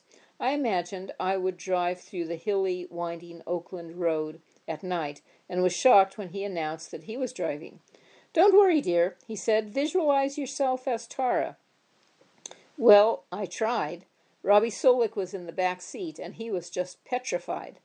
"Don't worry, Robbie," I told him. "We're visualizing ourselves as Tara, remember?" I don't know what Lama is visualizing himself as. Lama then bared his teeth, popped his eyes, gripped the wheel, and said, "Mahakala!" It was a wonderful night. When Judy told Lama she had just seen the movie The Shining and had been scared stiff, Lama Yeshe announced, "John Shore, I want to be scared. We'll go to that movie." Afterward, Lama wasn't impressed, declaring it a waste of talent. "Weren't you scared?" John asked him. "Nah," Lama replied. John Schwartz. We drove home, and I pulled into the garage, and the whole house was dark. I opened the door from the garage that led into the kitchen via a laundry. Lama went in first. It was pitch dark. Suddenly he turned to me and says, "There's someone in the house." I go, "Yay!" My hair went straight up. I was so scared. Then Lama started laughing hysterically. He did everything 100%, even watching TV. A lot of nights I couldn't watch with him. I had to get away sometimes. I simply couldn't spend 24 hours a day with him because he was just too pure, too beautiful, too intense. Sometimes I couldn't even eat dinner with him. I'd just say I wasn't hungry. You can't do chit-chat with Lama. You can't gossip. When you think he's gossiping, it always turns out to be practicing Dharma. Not being that pure myself and not being a monk, I sometimes had to run away and let my hair down. One night he comes running into my room and says, "John Shore, come on. You've got to see the television. The dakinis are on." So I go in, and he's watching an American beauty pageant and pointing to all the dakinis in bikinis. He interpreted everything on TV as Dharma. Of Western desert scenes, he'd say, "See that? That's a realm, a hot hell." He especially loved nature shows, but watched a lot of sitcoms too, even in the morning. I'd ask how he could watch that stuff, but he'd say, No, it's good," and give me an incredible Dharma teaching on what was taking place on the screen. And watching TV was not something Judy Weitzner enjoyed, but Lama watched every newscast and always wanted her there beside him to explain what was happening. "He was a real night owl, too," said Judy. "Almost every time I got up to leave, he'd say, 'Why? Watch another show.' When I told him I was tired and wanted to sleep, he just looked stunned. Maybe he stayed up all night. Maybe he'd forgotten about sleep. People said all sorts of things about Lama's sleeping habits, but that summer he just forced me to watch TV. There was something in my relationship with Lama, with his tiring me out and not seeming to understand that, especially around a television set, which was difficult. Peter Kedge was another who watched a lot of television with Lama. Unlike today, TV was only widely available in the West at that time. Lama liked to just sit and surf channels, which for someone like me was really difficult. If ever I got hold of the remote and was able to lock onto something interesting, Lama would immediately grab it and change the channel. I felt sure Lama sensed when my concentration intensified and changed the channel just to keep me renounced. Lama's cuisine. To allow Lama Yeshe some privacy, the address of the Berkeley house was kept secret, but he still found plenty of time to address his students' problems.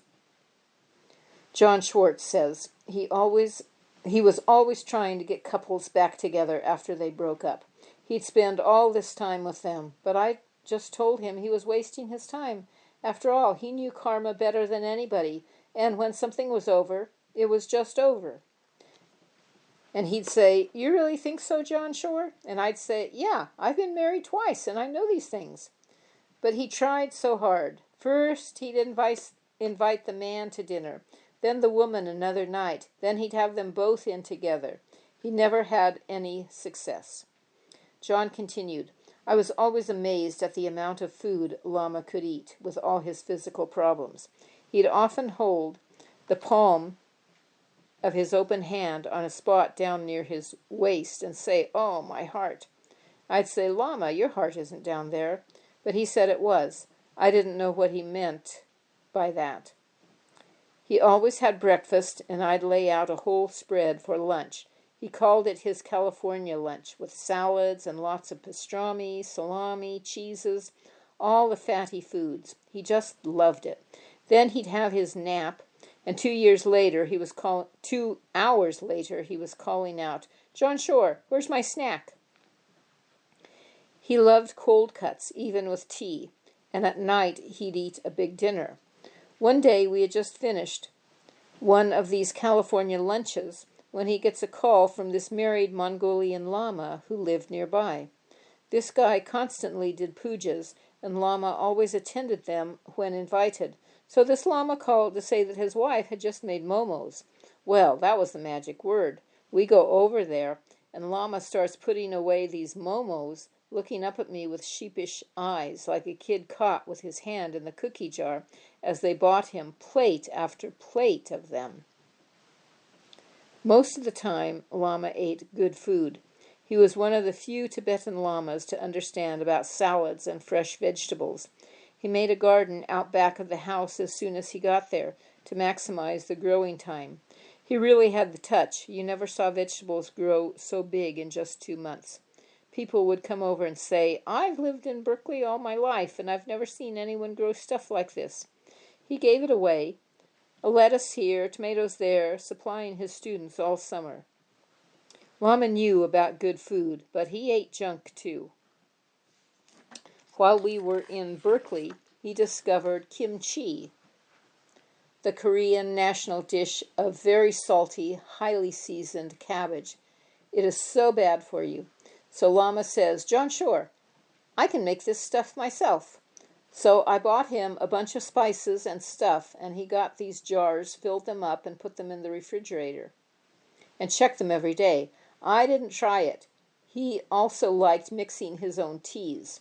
John Schwartz was a junk food fiend and no gourmet, whereas Lama really was a gourmet and very open and experimental, said Judy. Lama loved having his own kitchen and was an excellent cook. The way he prepared food often created a special challenge, as John Schwartz reported. Every time he cooked, he turned the gas way up high. And I'd say, "Why is it so high, Lama?" But he'd say, "No, dear, it's all right. It's going to taste really good." And it was good. But after we'd eaten, I'd go back into the kitchen and find all these pans stacked high and all burnt black with an inch of crust on them. I had to scrub them off. Fortunately for John, there were a number of devoted students in the area, only too happy to come to the house when summoned and to help with the cleaning up. Ira Zunin and Lama. Ira Zunin spent several hours with Lama every day. That summer, Lama Yeshe came to live in Berkeley, where I was at school. He needed a cook, so I spent a lot of time at his house. John Schwartz was also living there at the time, for which I was very happy, as we had become quite close. Dinner preparation would start with Lama deciding what we would eat. I would go into the kitchen, prep, and start cooking. Lama would usually show up in the kitchen a short time later, turn all the gas flames up to full, and we would both run helter-skelter around the kitchen, cooking at a furious pace. Once in a while things would burn, but it usually worked out. Sometimes it was but a blur, and then dinner was just done. When we were finished, the kitchen always looked as if there had been a small explosion. One time, a raw egg slipped out of my wet hand as we were hustling around the kitchen. He saw the egg as it fell, saw my upset face, instantly told me to let go, and I totally did, all in a microsecond before the egg hit the floor. Amazing. When we ate together, I would always try to finish first, so that Lama would never need to wait for me. One time I spaced out and, looking up, noticed Lama eyeing me, done with his food. The idea that I might be wasting his time felt terrible to me. Another time we were in the middle of a meal, and I noticed Lama gazing at his forearms. "Not bad for dead Lama," he said. "What?" I asked. "What do you mean, dead Lama?" "Oh, yes," he responded. "I've died maybe 100, 200 times." "In this life, Lama?" I asked. "Yes, of course, in this life, dear," he said. "Lama, when do you die in this life?" "Oh, when I go from sleeping to waking." "How do you come back, Lama?" "I just shake," he tells me, and he made his whole body quiver. Sure enough, Lama would always tell me to wake him at 8. I would go to his bedroom door and knock softly. No answer. Then knock a little harder. Nothing. Light bang. "Lama, time to wake up." Nothing. I was petrified to open the door. Finally, bang, bang, bang, bang. "Lama, Lama." And then, eventually, a faint, "Yeah." 10 minutes later, he would fly out of the bedroom, dressed in his robes, and run into the dining room, ready for his morning tea. His most animated time was usually between morning tea and lunch. Meetings, correspondence, English lessons, then lunch. Lunch was often a fairly heavy meal, often momos. After lunch, Lama liked to go outside for a little exercise or gardening. He liked to water, but more importantly, he would ruffle up certain plants with his hands. They would always grow amazingly when he would inject them with energy. He also liked to play catch with a little ball. At this hour, he would sometimes grow faint. Lama had had rheumatic fever as a child, and it had affected the valves of his heart such that it had become very enlarged. You could see the vessels in his neck pulsating all the time. The first time he passed out was after lunch in the heat of the day. He slumped over while we were in the garden. The side of the house broke his fall. I ran over just as he came to. "Are you okay, Lama?" "I'm okay, dear," he said. "Just let go." When we got back inside, I asked him if I should call an ambulance if he ever lost consciousness. "No, dear, just let go." I'm glad it never happened. Sometimes he would play dead. We would be driving in the car, and he would tell me to pull over to get some tiny item at a convenience store. I would go in, and then when I came back out, his head would be rolled back in the seat, his mouth wide open, completely still.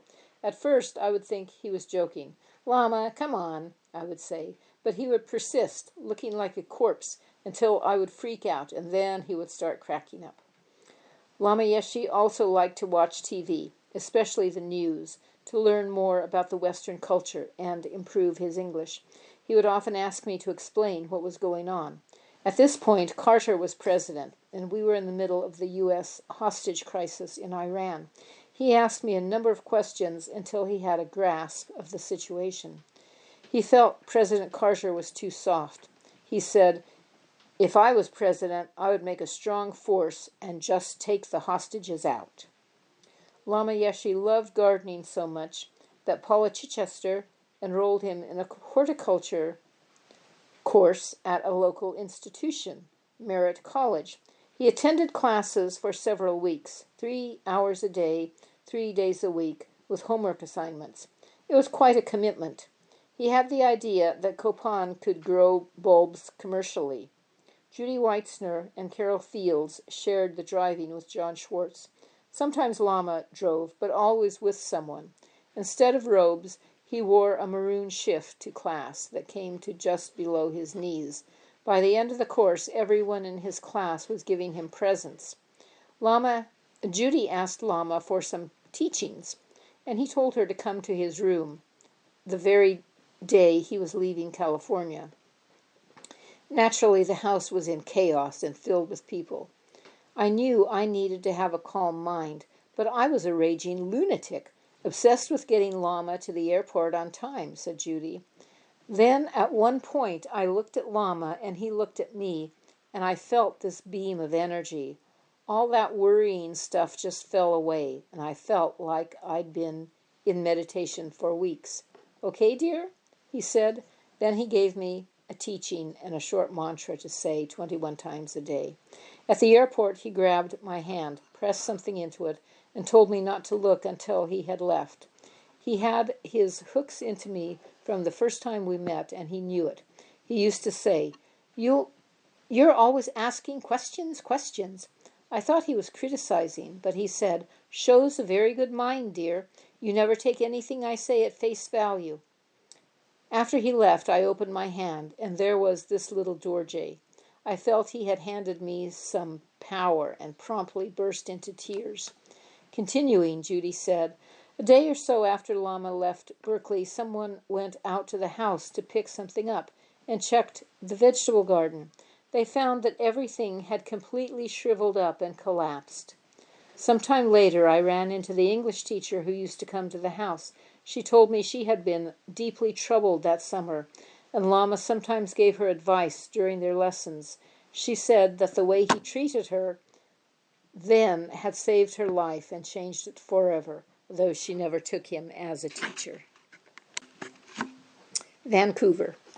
Toward the end of Lama's stay in Berkeley, Lama and Max went on another short holiday, this time to Alaska. On the way, he gave a weekend course and an empowerment of the 21 Taras to 40 people in Vancouver. For many, it was their first encounter with green Tara and tantric practice. We say we are transforming ourselves into the deity. How? Do my bones become green? Does my blood transform into green light? No. You have two bodies. One is physical, and the other is the psychic or consciousness body.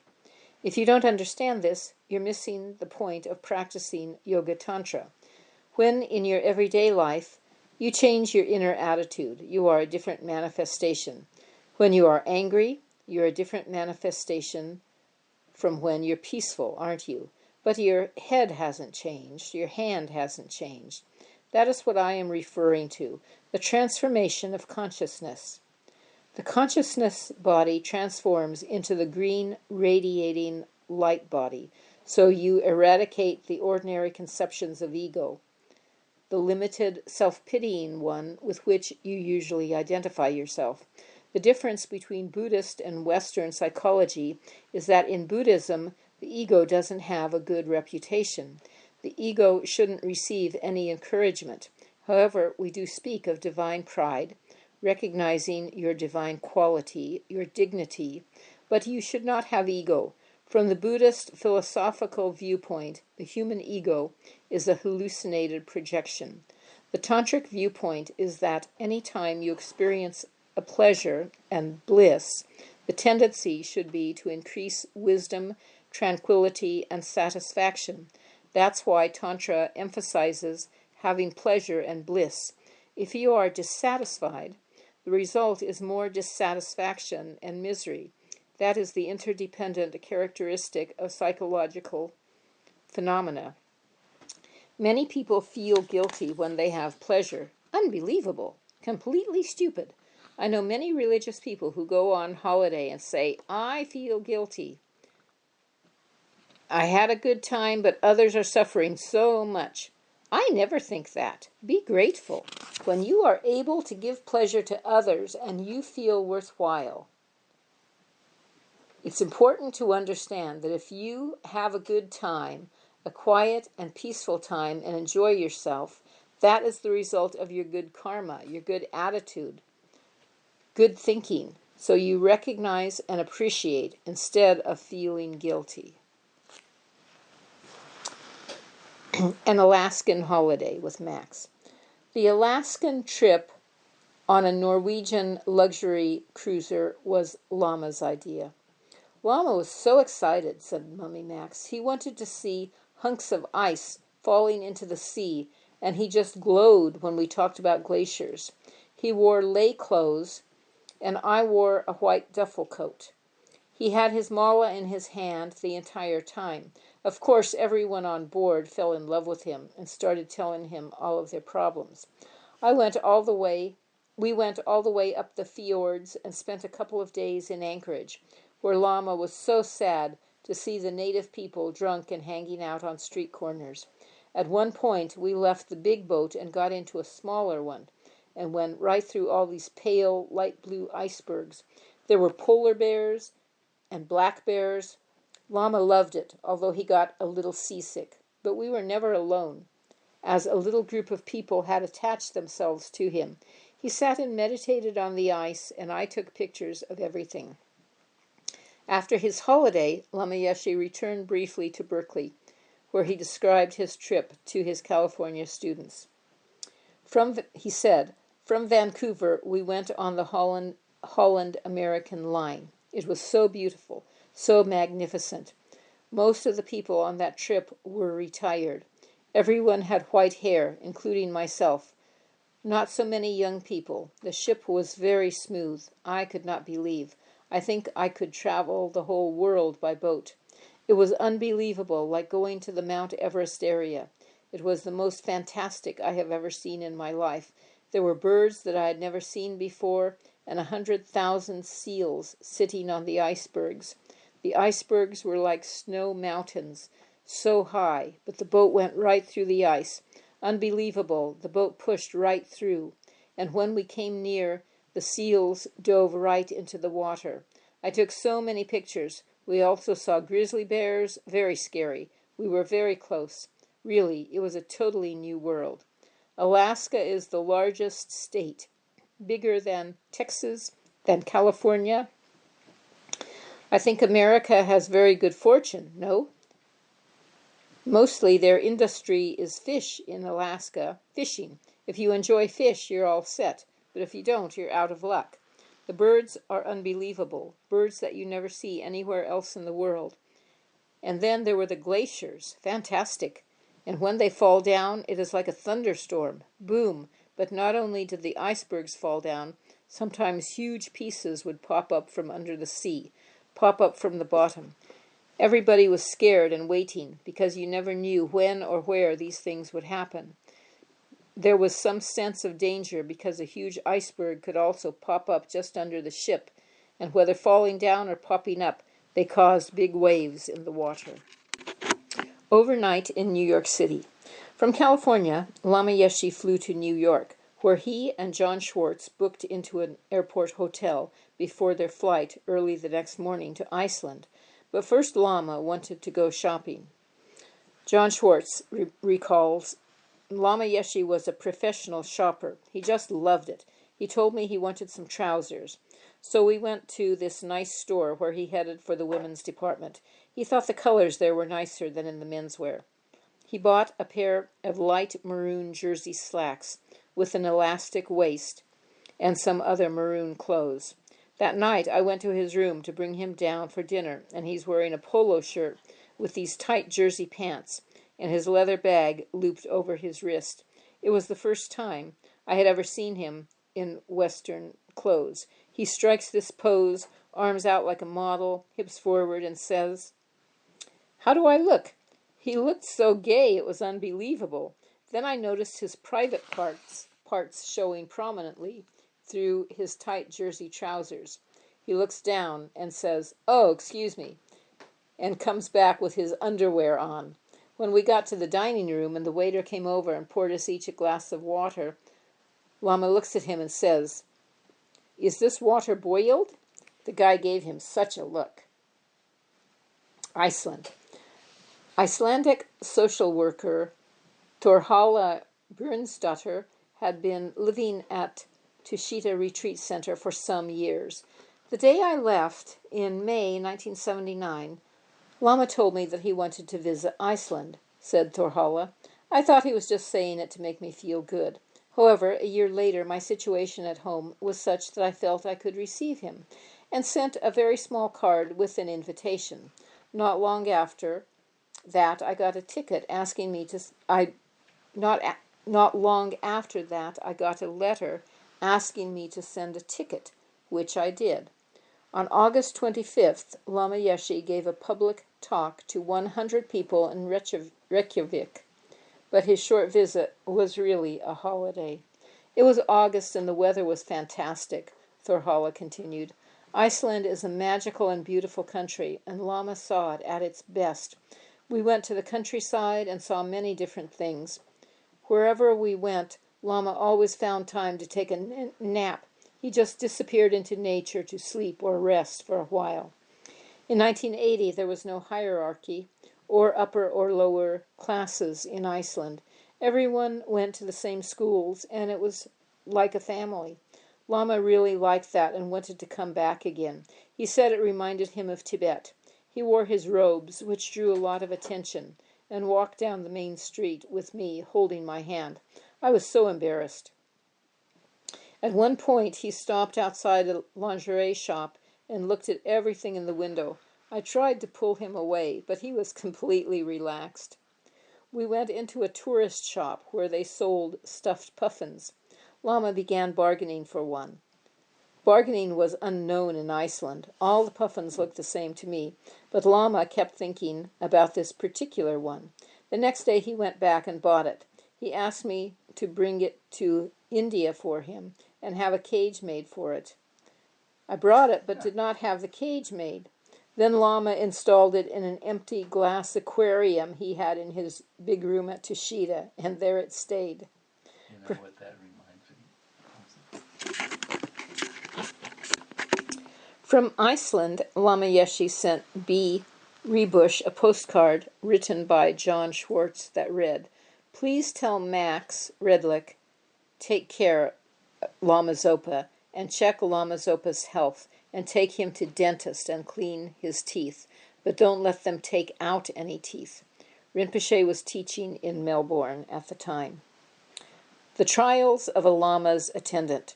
John Schwartz was finding traveling with Lama hard work, as John later explained.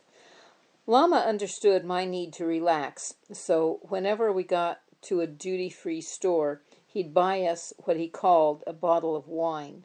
He called all liquor wine. He'd say, "I want a bottle of wine, half for my altar and half for John Shore." Sure enough, he'd bring me the half bottle of whatever it was.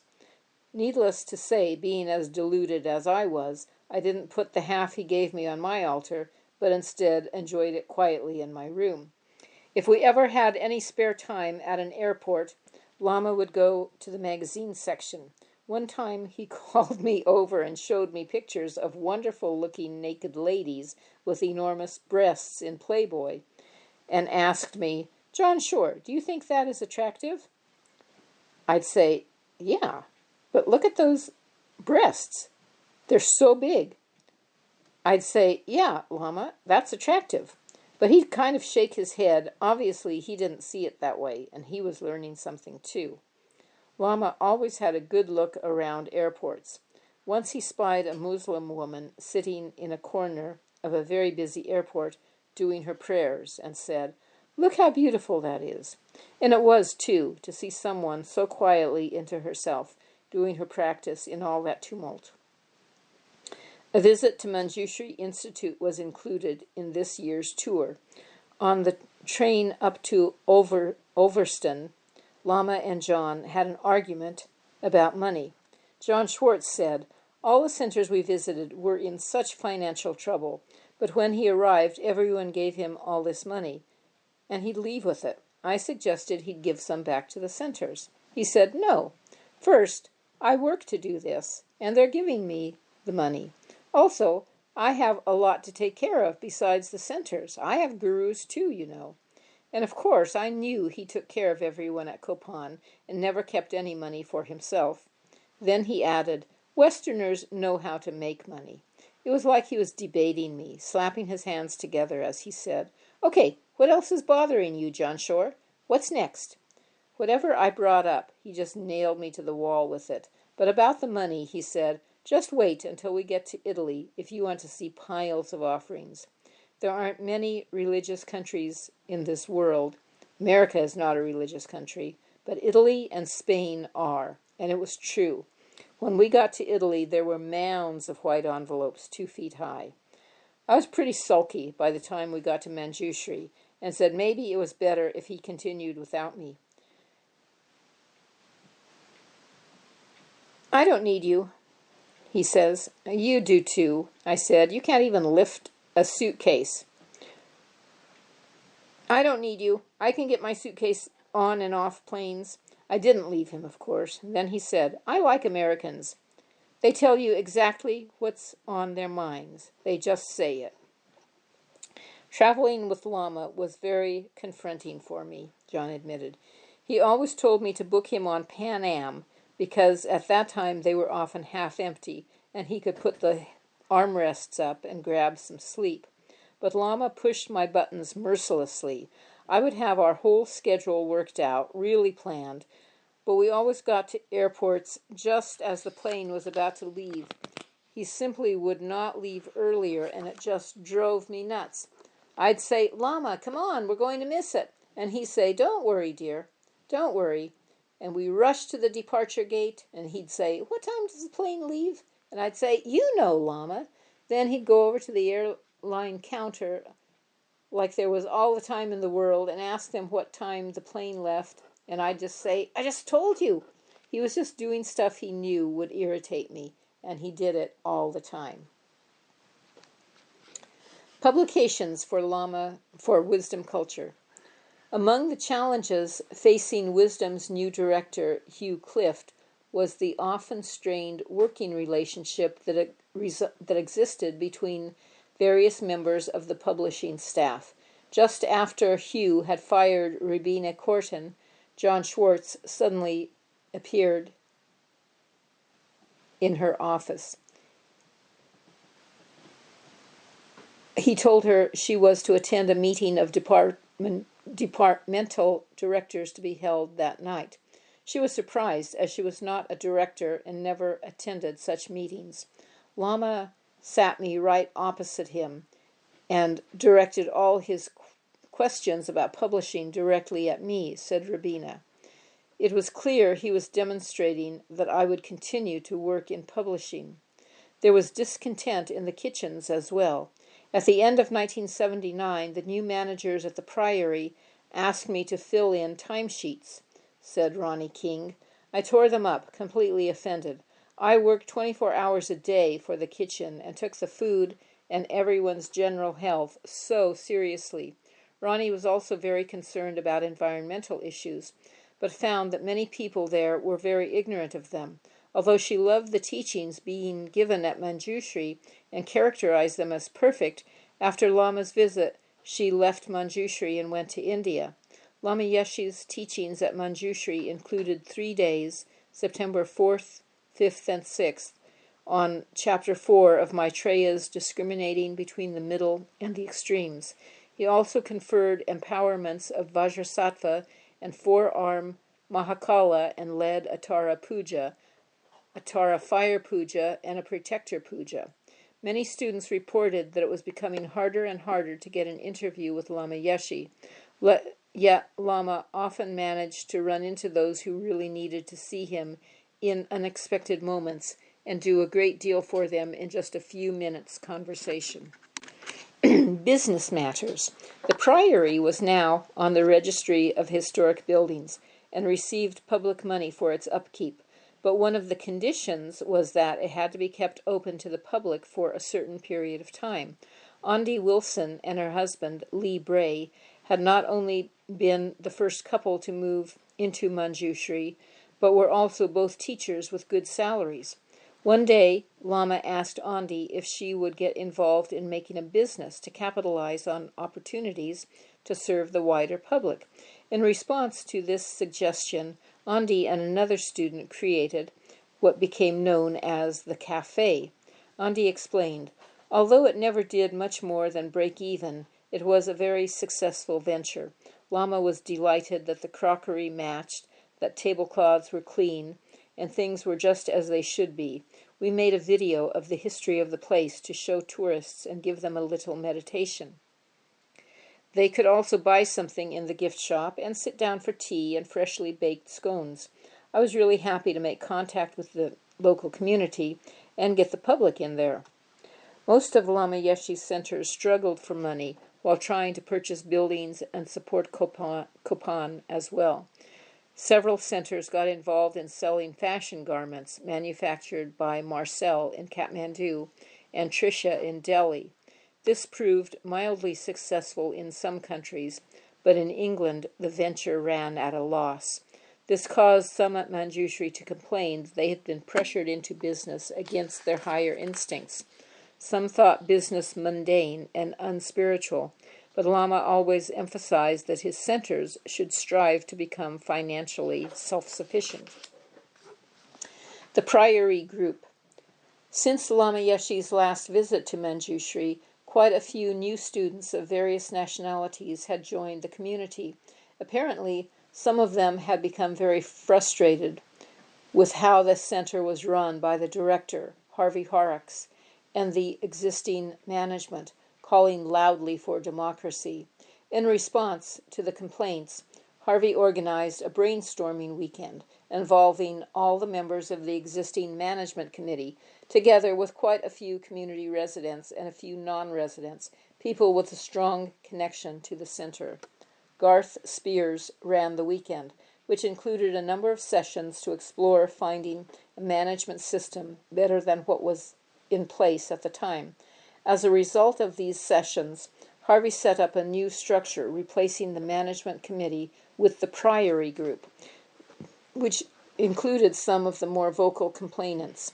Rabina had been at the center for nearly 2 years. During a teaching in the chapel, Lama suddenly became very heavy. "You people," he said, "you people and your democracy." He just spat the words out. "Look where your democracy has got you. If you really want to help Manjushri Institute, then go to Harvey and tell him and ask him what you can do to help." He told everyone that he had appointed Harvey as director and that people should respect that and support him in that position. "Lama was very wrathful," said Malcolm Froh. "It was a scary speech, and some of the Sangha were in tears afterward." The Conishead Priory Development Plan. As the head of a large and growing international organization, Lama Yeshe had to deal with a range of executive issues. A draft constitution containing 29 articles, all approved by Lama Yeshe, was distributed to all the FPMT centers with the aim of establishing governance by the foundation by a general council and executive board. At a meeting of Manjushri Institute's new management committee, the Priory Group, Harvey presented Lama Yeshe with another document. Entitled the Manjushri Institute Report, it was a glowing account brimming with confidence and complimenting the center on its internal harmony.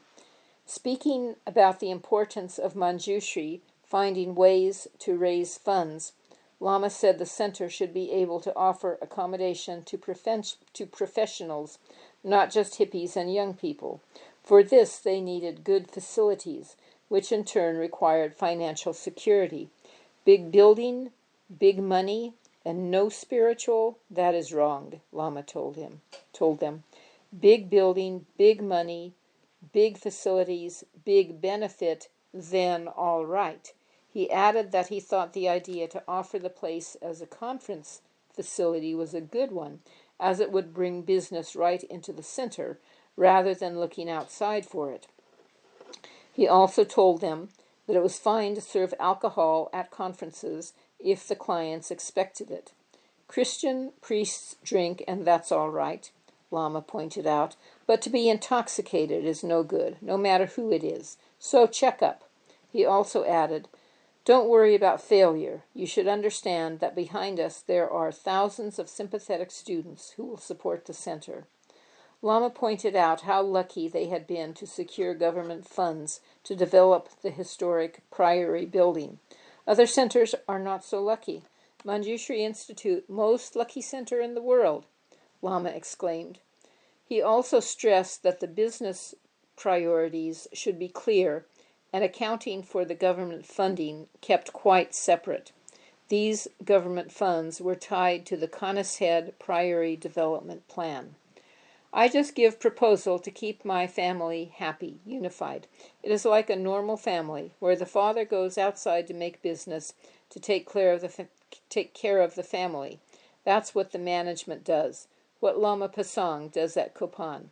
It is very important that we all work harmoniously. That is the nucleus of Dharma propagation. We are all Vajra brothers and sisters and are capable of solving our problems, even though we have relative difficulties with each other from time to time. Harmony comes from a division of one destination. It comes from a vision of one destination. If we don't have one destination, we are in conflict with each other because our aims are different. All things much improved since I was here last time. I am so proud. Thank you for everything. Unfortunately, the glowing report presented to Lama at this meeting with the management committee did not give the complete picture of the situation at Manjushri. There were disagreements and elements of disharmony that came out into the open over the next several days. To begin with, some residents did not approve of the Institute's business orientation. They felt that Dharma centers should have nothing to do with business and that it was somehow impure. This led them to reject certain proposals that Lama thought would provide financial support for Manjushri. Lama spoke about this at a trustees' meeting on the following day, and later commented on this rejection as follows. I am so unhappy that they suddenly say reject. They should check up. To say no directly to a proposal is quite dangerous unless they have another proposal to replace it. Even though the proposed plan could fail, it is really not such a huge risk because our worldwide organization is sympathetic to Manjushri Institute. So if at a certain point a business disaster happens, you can call all the centers in the foundation and say you need help right now. Manjushri's problem is all our problem. It is my problem. That's true. Maybe some people can criticize our organization this way. At Lama Yeshe's Center, Manjushri Institute, everyone is always working, with no time for meditation. The emphasis is always on money.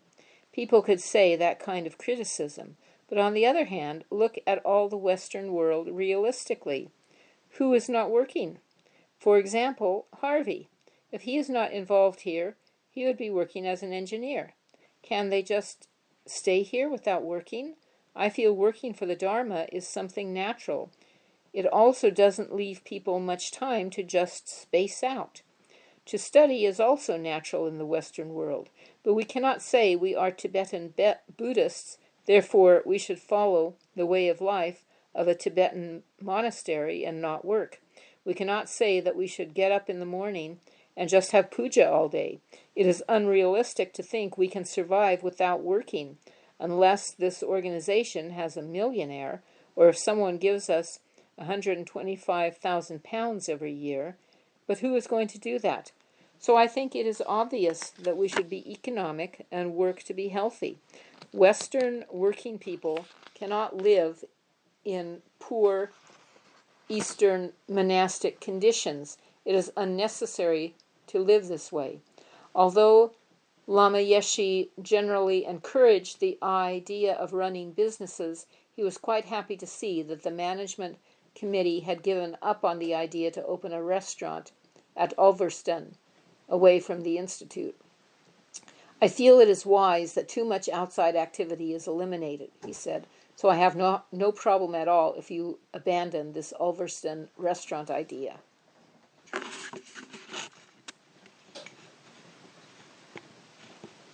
much time have you been reading?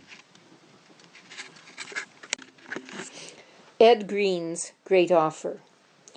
More practical matters awaited Lama in the form of a letter from Ian Green. The students in Melbourne had been searching for another country property ever since Lama Yeshe had declared Nuji unsuitable.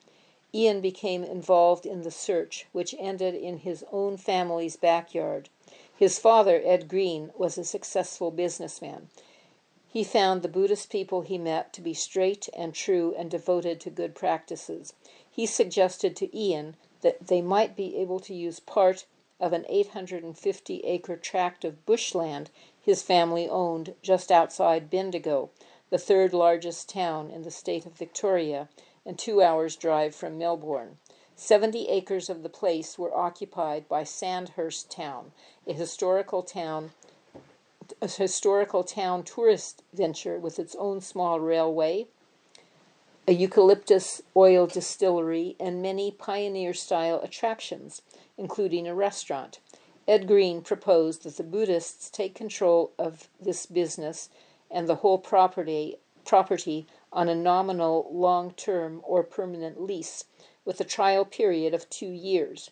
Ed offered to pay for the necessary water reservoirs himself, but did not want the land subdivided. The land was not conventionally pretty. The virgin bush had been brutally decimated for eucalyptus oil production, and the topsoil had washed away, leaving hard, red, ant-loving dirt in which the trees were in early regrowth. Now, Lama Yeshe replied, "Thank you for your letters, and thank your father for his kindness offering land for Tara Institute. I sent cable to Kyabje Trijang Rinpoche asking if land is beneficial for future of Dharma. Kyabje Rinpoche says not. Here is reply. So, no use to put energy in now if not beneficial for the future, but greatly appreciate your motivation." John Schwartz continued, "Lama is very healthy. 180 are attending his weekend course. Lama sends his big love, and I send a proportionate amount from my deluded mind. Lama Yeshe and John." Naturally, the Greens were most surprised. One didn't offer a large piece of land every day. A few months later, Ian received another letter. "When first I heard about your land, I sent a letter to Kyabje Trijang Rinpoche, but couldn't give much details, so sorry I create confusion. But in seeing your letters and understanding you and your father's kind action for growth of Dharma community, so therefore, as you give this opportunity, I would like you to reconsider your kind offer and give us the opportunity to accept. I feel it is stupid of us not to accept. Please give us the price of land after 2-year trial period." Lama Yeshe said he would ask Bonnie to be spiritual program coordinator. He would also send students and Sangha to work there, and if all went well, a Geshe and a translator. "If Australian people don't want to work, I send Tibetans," he added. Ed Green drew up a perpetual lease of the Bendigo land, which Lama Yeshe named Atisha Center. He planned to give a 10-day course there in August 1981. Meanwhile, monk Scott Brusso, who had been in Australia for some time, could teach. Harry Sutton could come as well, which was a great boon, since he was an excellent worker. By March 1981, Ian Green and 3 others were living on the land. Rinpoche in Australia with Geshe Legden. Lama Zopa Rinpoche had arrived in Australia toward the end of August, around the same time that Lama Yeshe had arrived in England. After giving teachings in Melbourne, he flew to Chenrezig, where Geshe Legden, the abbot of Serajay, was severely hampered by the fact that there was no translator. "I was sad, devastated," Geshe Legden said. "I couldn't communicate even basic things, let alone give Dharma teachings." Finally, a translator arrived, and things improved for him. Geshe Legden was in Australia as the guest of Lama Yeshe, who had invited him to visit any center he wished in order to raise funds for the vast assembly hall he had already built at Serajay. Geshe Legden recalls, "When His Holiness the Dalai Lama appointed me abbot, I decided we needed this assembly hall, as there was no place for the monks to gather and pray together. Then I went to Kopan to ask Lama Yeshe if he could help me. He thought it was a very good idea and said we could discuss the matter in detail when he and Zopa Rinpoche came down to Mungat for Trijang Rinpoche's teachings. After that, I made another very quick trip to Kopan. Lama Yeshe returned from traveling the day before I had to leave. He ended up becoming the main benefactor of the Serajay Assembly Hall. He collected funds from all over the world and arranged a fundraising tour for me as well." I told Tupten Yeshi I had no experience of the West, so that time I had to ask him for his advice, not give him mine. I also asked him what I should teach at Chenrezig in terms of Buddhist philosophy. Fire at Institute Vajra Yogini. Lama Yeshe left Manjushri on September 10th and spent a couple of days in London, attended by a delighted Robin Bass. He then flew to France, where the course he was to teach had been cancelled due to a fire in the new center. After the Viviers course the previous year, Lama had sent Elizabeth Drucker around France to look for a suitable place for a center. He said it should be situated a little high on a hill in a beautiful landscape with plenty of room for expansion and have access to an international airport. After spending 8 months looking at 100 houses, Elizabeth settled on the 50-room Chateau d'En Classade in Marzens, situated only about 25 miles east of Toulouse. I was inspired by Manjushri Institute and had long talks with Harvey and Massimo Corona about how they found their places, said Elizabeth.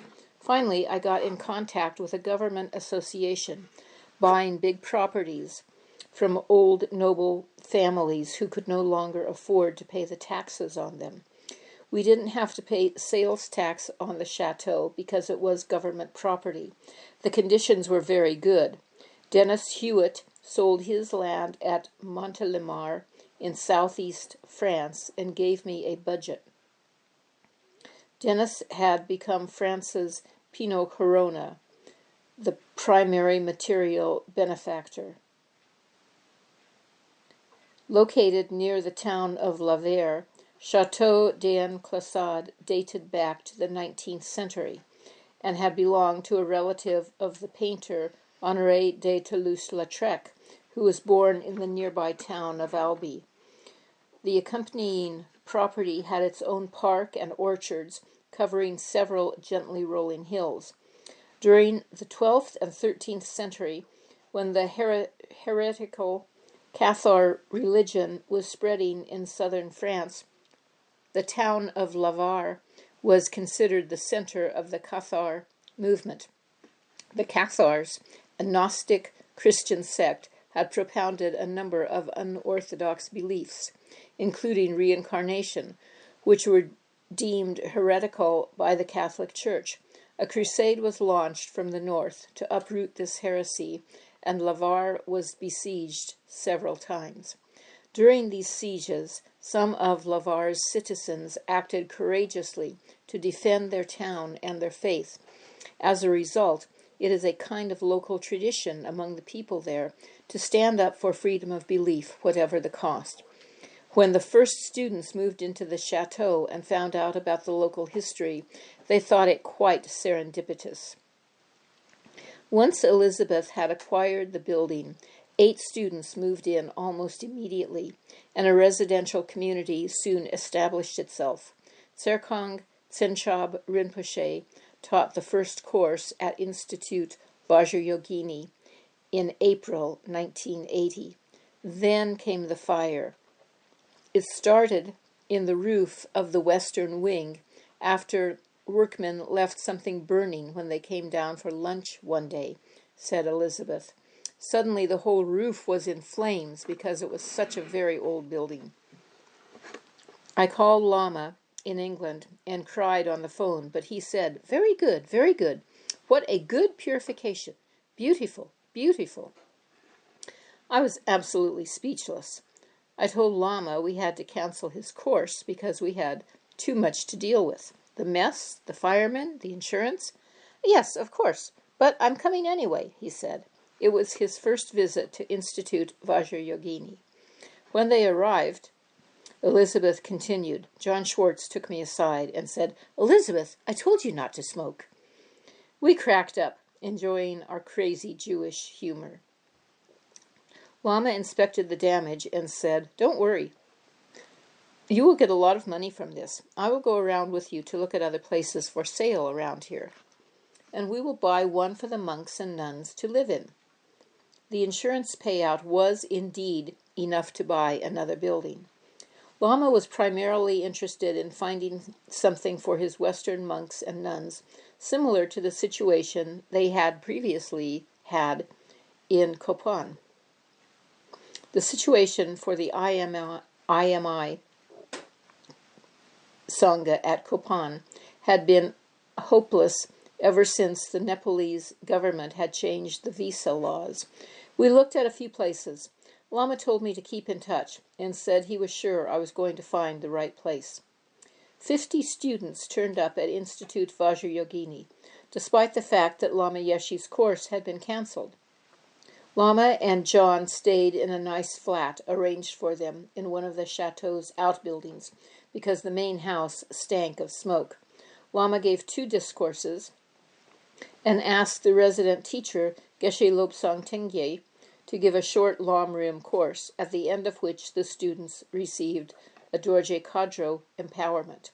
Before coming to Institute Vajrayogini, Geshe Tengye had lived in Paris for some time, ministering to the Vietnamese Buddhist community. As a result, he had no immigration issues. Prior to that, he had spent 7 years as His Holiness the Dalai Lama's representative in Thailand, where Lama and Rinpoche had met him in 1975. Geshe Tengye's translator, Thupten Sherab, was the first Kopan monk to be sent to the West. He spoke excellent English, but also liked to wear lay clothes and act Western. Lama zeroed in on that immediately, said John Schwartz. I came into his room and found Thupten Sherab on his knees, cutting Lama's toenails. It was beautiful. Lama just looked up at me and laughed. After that, Thupten Sherab wore monk's robes all the time. Nicole Couture had left her job as spiritual program coordinator at Manjushri to perform the same role in Italy. When Frau Kolf asked Lama if he could send someone to be her personal assistant, Lama arranged for Nicole to go to Zurich. During that year, Nicole lived in the Kolf family home in Zolakan. She came to see Lama Yeshe in France to offer her services, and he asked her to go to Hong Kong to help Peter Kedge. The electronic business has been closed down, said Peter. Eventually, with the help of Stephen Fruin, I established a different business in storage and materials handling, which is more in line with my engineering background. Nicole arrived in December 1980, and that business went on to generate significant funds that were then applied to a number of FPMT projects. In every country and at every course, people brought their marital problems to Lama Yeshe. Massimo Corona arrived on one of the days that Lama was giving a discourse. By then, I was divorcing Carol and having such a heavy time. John Schwartz told me later that Lama had said, "Today I'm going to teach for Massimo." So that day he taught only on the relationship between husband and wife. The whole audience had to get it so he could give me a message. You Westerners, you get married for suffering. You get married with this idea. You make me happy, so let's get married. So when the person you're married to starts to change, as they always do, it's, "Oh, you don't give me chocolate anymore. I don't love you. You don't make me happy." This is putting blame for your own inner state of mind on someone else. It can't work. So you really get back the suffering. You're programmed for suffering. If, however, you get married with the understanding that I'm responsible for my happiness, you're responsible for your happiness. So what can I do to help you? Then you will always be happy. You will always have peace of mind. Then you will have a basis for happiness. Massimo continued. That night I had dinner with Lama, and he said, "Well, Massimo, you offered to take her back. You offered everything you could. Now you let go. Finish." On the flight back to Pomaya, I felt something leave my mind forever. It was jealousy. Another visitor was Marjorie Cross from Ireland. I wanted Lama to name the small group that had started up over there, but I sat in front of him and just started crying. I didn't know why. I just knew there was a deep, deep sense within myself of having come to the end of a very long journey. I looked up at him, and his eyes seemed to go a dark red. It was amazing. He leaned forward and touched my head, throat, and heart. I felt a great calm and stopped crying. Afterward, we went for a walk together. The name he gave us was such a mouthful, Asanga Institute for Advanced Buddhist Studies. Later, someone told me it was an arrogant name, but I just said, well, Lama chose it. The grounds of Chateau d'Enclassade included a large garden, and the property was surrounded by fields and rolling hills. Lama told the gardener, Tony Wengoborsky, who became a monk some years later, that he wanted him to grow enough vegetables to feed 50 people. He knew I was a German who worked in Switzerland, where working hard is the highest virtue, said Tony. But I rushed too much. I wanted everything to happen at once. There was never any money and no real support from the directors because all I had was Lama's word. I worked 10 hours a day, 7 days a week, and I did get those vegetables growing.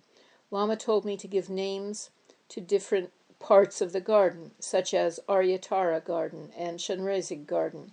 He also said to divide one section into little paths where city people could come and work because contact with the earth was so beneficial, but those things never happened. Institute Vajrayogini was not the happy family of residents Lama Yeshe might have wished for. Many had no money, others wanted a different lifestyle. Tension was mounting, and by late summer, many residents had left. Geshe Tengye arrived just as things were falling apart. Spiritual program director Dieter Kratzer had been there for nearly 10 months. At one point, Lama took Dieter aside and told him, "You go Germany. You make center there."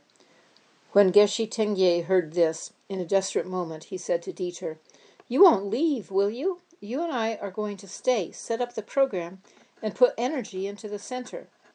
Lama gave a talk encouraging harmony among the residents, but then sent Dieter off to Germany anyway. So I said goodbye to dear Geshe-la, confident that Lama knew what was best for me, said Dieter. Paris. Lama Yeshe's days in France were extremely busy. Before leaving, he held a small lunch at the Institute for some of the nuns from the local Catholic convent. "Yes, welcome. I know the problems of nuns because I was a nun before in my past life," he told them happily.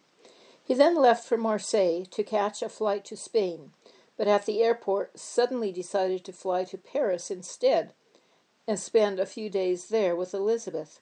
Lama had never been to Paris before. Together they looked at churches and walked on the main boulevards and window shopped on the Champs-Élysées. He loved gift shops and china shops, said Elizabeth. He bought a few candies, but seemed to just want to feel the city. He didn't explain himself to me. We sat in cafes and drank tea, both of us in robes, of course. He told me I was too fat and should avoid eggs. He also told Robina she was too fat and told Wangmo to wear perfume. He said I should keep cutting my hair, but wear it a little longer when in Paris. He said I should always take care of my physical appearance. He also mentioned to me during those days that something would come together in Paris that would eventually be very big. Lama knew the power of first impressions. He also knew that people tended to trust those who were clean, neat, and well presented. The outside is a reflection of the inside, he told his students. Lama encouraged his Sangha in particular to look professional. It was one of his favorite words. Lama visits the land at Bubion. Things were changing in Spain. The center in Ibiza had fragmented because everyone wanted something different. Francois Camus moved to Bubion with his mother, and another group formed in Alicante. When Lama Yeshe arrived in Spain, He went straight to Bubion with Jampa Chocchi, Carmen Montagnes, and Alberto Vignoli to view the land with Philippe and Francois Camus. There was not a lot to see, but Lama was enraptured by the steep, herb-clothed hills, pristine skies, and views all the way to Morocco. It was as barren and rugged as Tibet. In winter there were even snow peaks to be seen. Beautiful, incredible beautiful, Lama exclaimed. Tibetan carpets and cushions were arranged inside the small stone half-building where Lama rested after a long puja and a picnic under the old chestnut trees. He stayed inside that hut for some hours, and the students could hear his clear bell ringing out across the mountains. When he emerged, he told them, "This is the perfect place to make retreat. I think so. It is worthwhile. Thank you. Very good place. Thank you so much." Lama immediately outlined a plan. The flat area was to be a car park. Families could settle on the lower hills, and retreaters could stay at the top, away from everyone. The same day, Jampa Chocchi drove Lama back to Granada, where he had dinner that evening with her father and his wife in their comfortable apartment. Jampa Chocchi's mother had died some years earlier, and her stepmother was utterly enchanted with Lama. Their very best Spanish silver was laid out. Delightful little dishes were filled with delicacies, and soft golden light fell from the antique lamps. Lama was delighted. Oh, so much silver in this house. After that meal, Jampa Chocchi's stepmother always kept Lama Yeshe's photo in her daily agenda and never washed one little dish into which some candle wax fell during dinner. "Your family is so nice, Helly, and you are such a bad girl," Lama told Jampa Chocchi. But Lama Yeshe was not well. The long car ride and all that clambering about the steep hills at Bubion had taken a toll on him. His body was now permanently swollen and puffy. Sometimes he was quite gray. The next day, September 23rd, Jampa Chocchi's father, a cardiologist, gave Lama an electrocardiogram and wrote a report that repeated what every other doctor had said, that his heart was very enlarged and he should not travel so much. The 21 Taras course in Barcelona. Lama Yeshe flew to Barcelona, where he was to teach on the 21 Taras for 3 days, September 19th to 21st, 1980, in a mountaintop hotel in Caldes de Montbui, outside the city. 80 people enrolled in the course, which had been organized by Javi Alengina. John Landau gave introductory talks at the course, while Lama taught on emptiness and bodhicitta. Lama did not go into detail on each of the 21 Taras, just noted that each one has a specific energy. For example, white Tara is associated with long life, and red Tara increases personal power for those who are weak and oppressed. But the main emphasis of the course was on green Tara. In my view, the rejection of the female quality by the male is a rejection of life. There is a scientific explanation for why we call Tara mother. What is Tara? Tara is the wisdom that touches reality. Mother Tara has much wisdom to manifest many aspects, sometimes peaceful, sometimes wrathful, sometimes all different colors, all in order to help mother sentient beings. When falling asleep at night, the students were to visualize themselves as Tara, with the seed syllable Tam radiating green light at their hearts. His teaching continued. Gradually, the Tam sinks into the heart, and the heart also becomes small, small, small, until it disappears and you slip into shunyata, nothingness. From the tantric viewpoint, the right way to sleep is very important. If you go to sleep with an obsessed mind, the whole night becomes negative. According to the psychological explanation of Buddhism, daytime reality and nighttime reality are the same. You think that daytime is real, but nighttime is only a dream. But this is not true. Karmically, they are both real. And in Tantrayana, sleeping with skillful method becomes the path to enlightenment. If, from the moment we fall asleep until we awaken, we sleep with shunyata meditation, it becomes wisdom. Then if, as you start to awake in the morning, you hear some sounds, birds singing or someone banging around, visualize Tara's mantra, Om Tari Tutari Ture Soha, in your inner space and recite it until you're completely awake. According to Tantra, what you project is what you see, and that is reality for you. What you don't see, what you don't project, is not reality for you. That's why you imagine that any living being you see is the divine wisdom mother Tara. Every sound you hear, even airplane noise, is her mantra. And whatever thoughts come, whether positive or negative, imagine them as divine wisdom, Mother Tara's wisdom. If you imagine it this way, recognizing the qualities of Mother Tara's body, her divine speech, and her non-dual wisdom, you will have no problems. There is no way delusions can arise. To emphasize the possibility of transforming even negative energy into Tara's wisdom, Lama pointed out that many of his students had been hippies, yet had turned out differently. He continued, the Western hippie movement lasted 10, maybe 15 years. These hippies tried everything, every pleasure. They tried everything, this, that, politics, drugs, communism. But they reached a certain point where they discovered something and became good persons, very good persons. The things they did were garbage things, but then suddenly they turned out to be strong, transformed. So many hippies were creative, extremists. They had a kind of power, super samsaric power, that created nuclear energy. And when they became practitioners, they stopped that super samsara and used that energy to become kind of super dharma practitioners. Some of my students are just quiet and peaceful, and their dharma practice is slow, very slow. But this is just common sense. The main point is to look subjectively rather than objectively, and in that way recognize that every appearance in our life, every desire, thought, or hatred, thought or ego thought, has an inborn non-dual nature. Its nature is clean, clear, like the ocean. Each one has a character of non-dual, blissful wisdom. Of course, when we are dealing with the world, we are not strong enough to see non-duality. It is natural for us to see dualistically.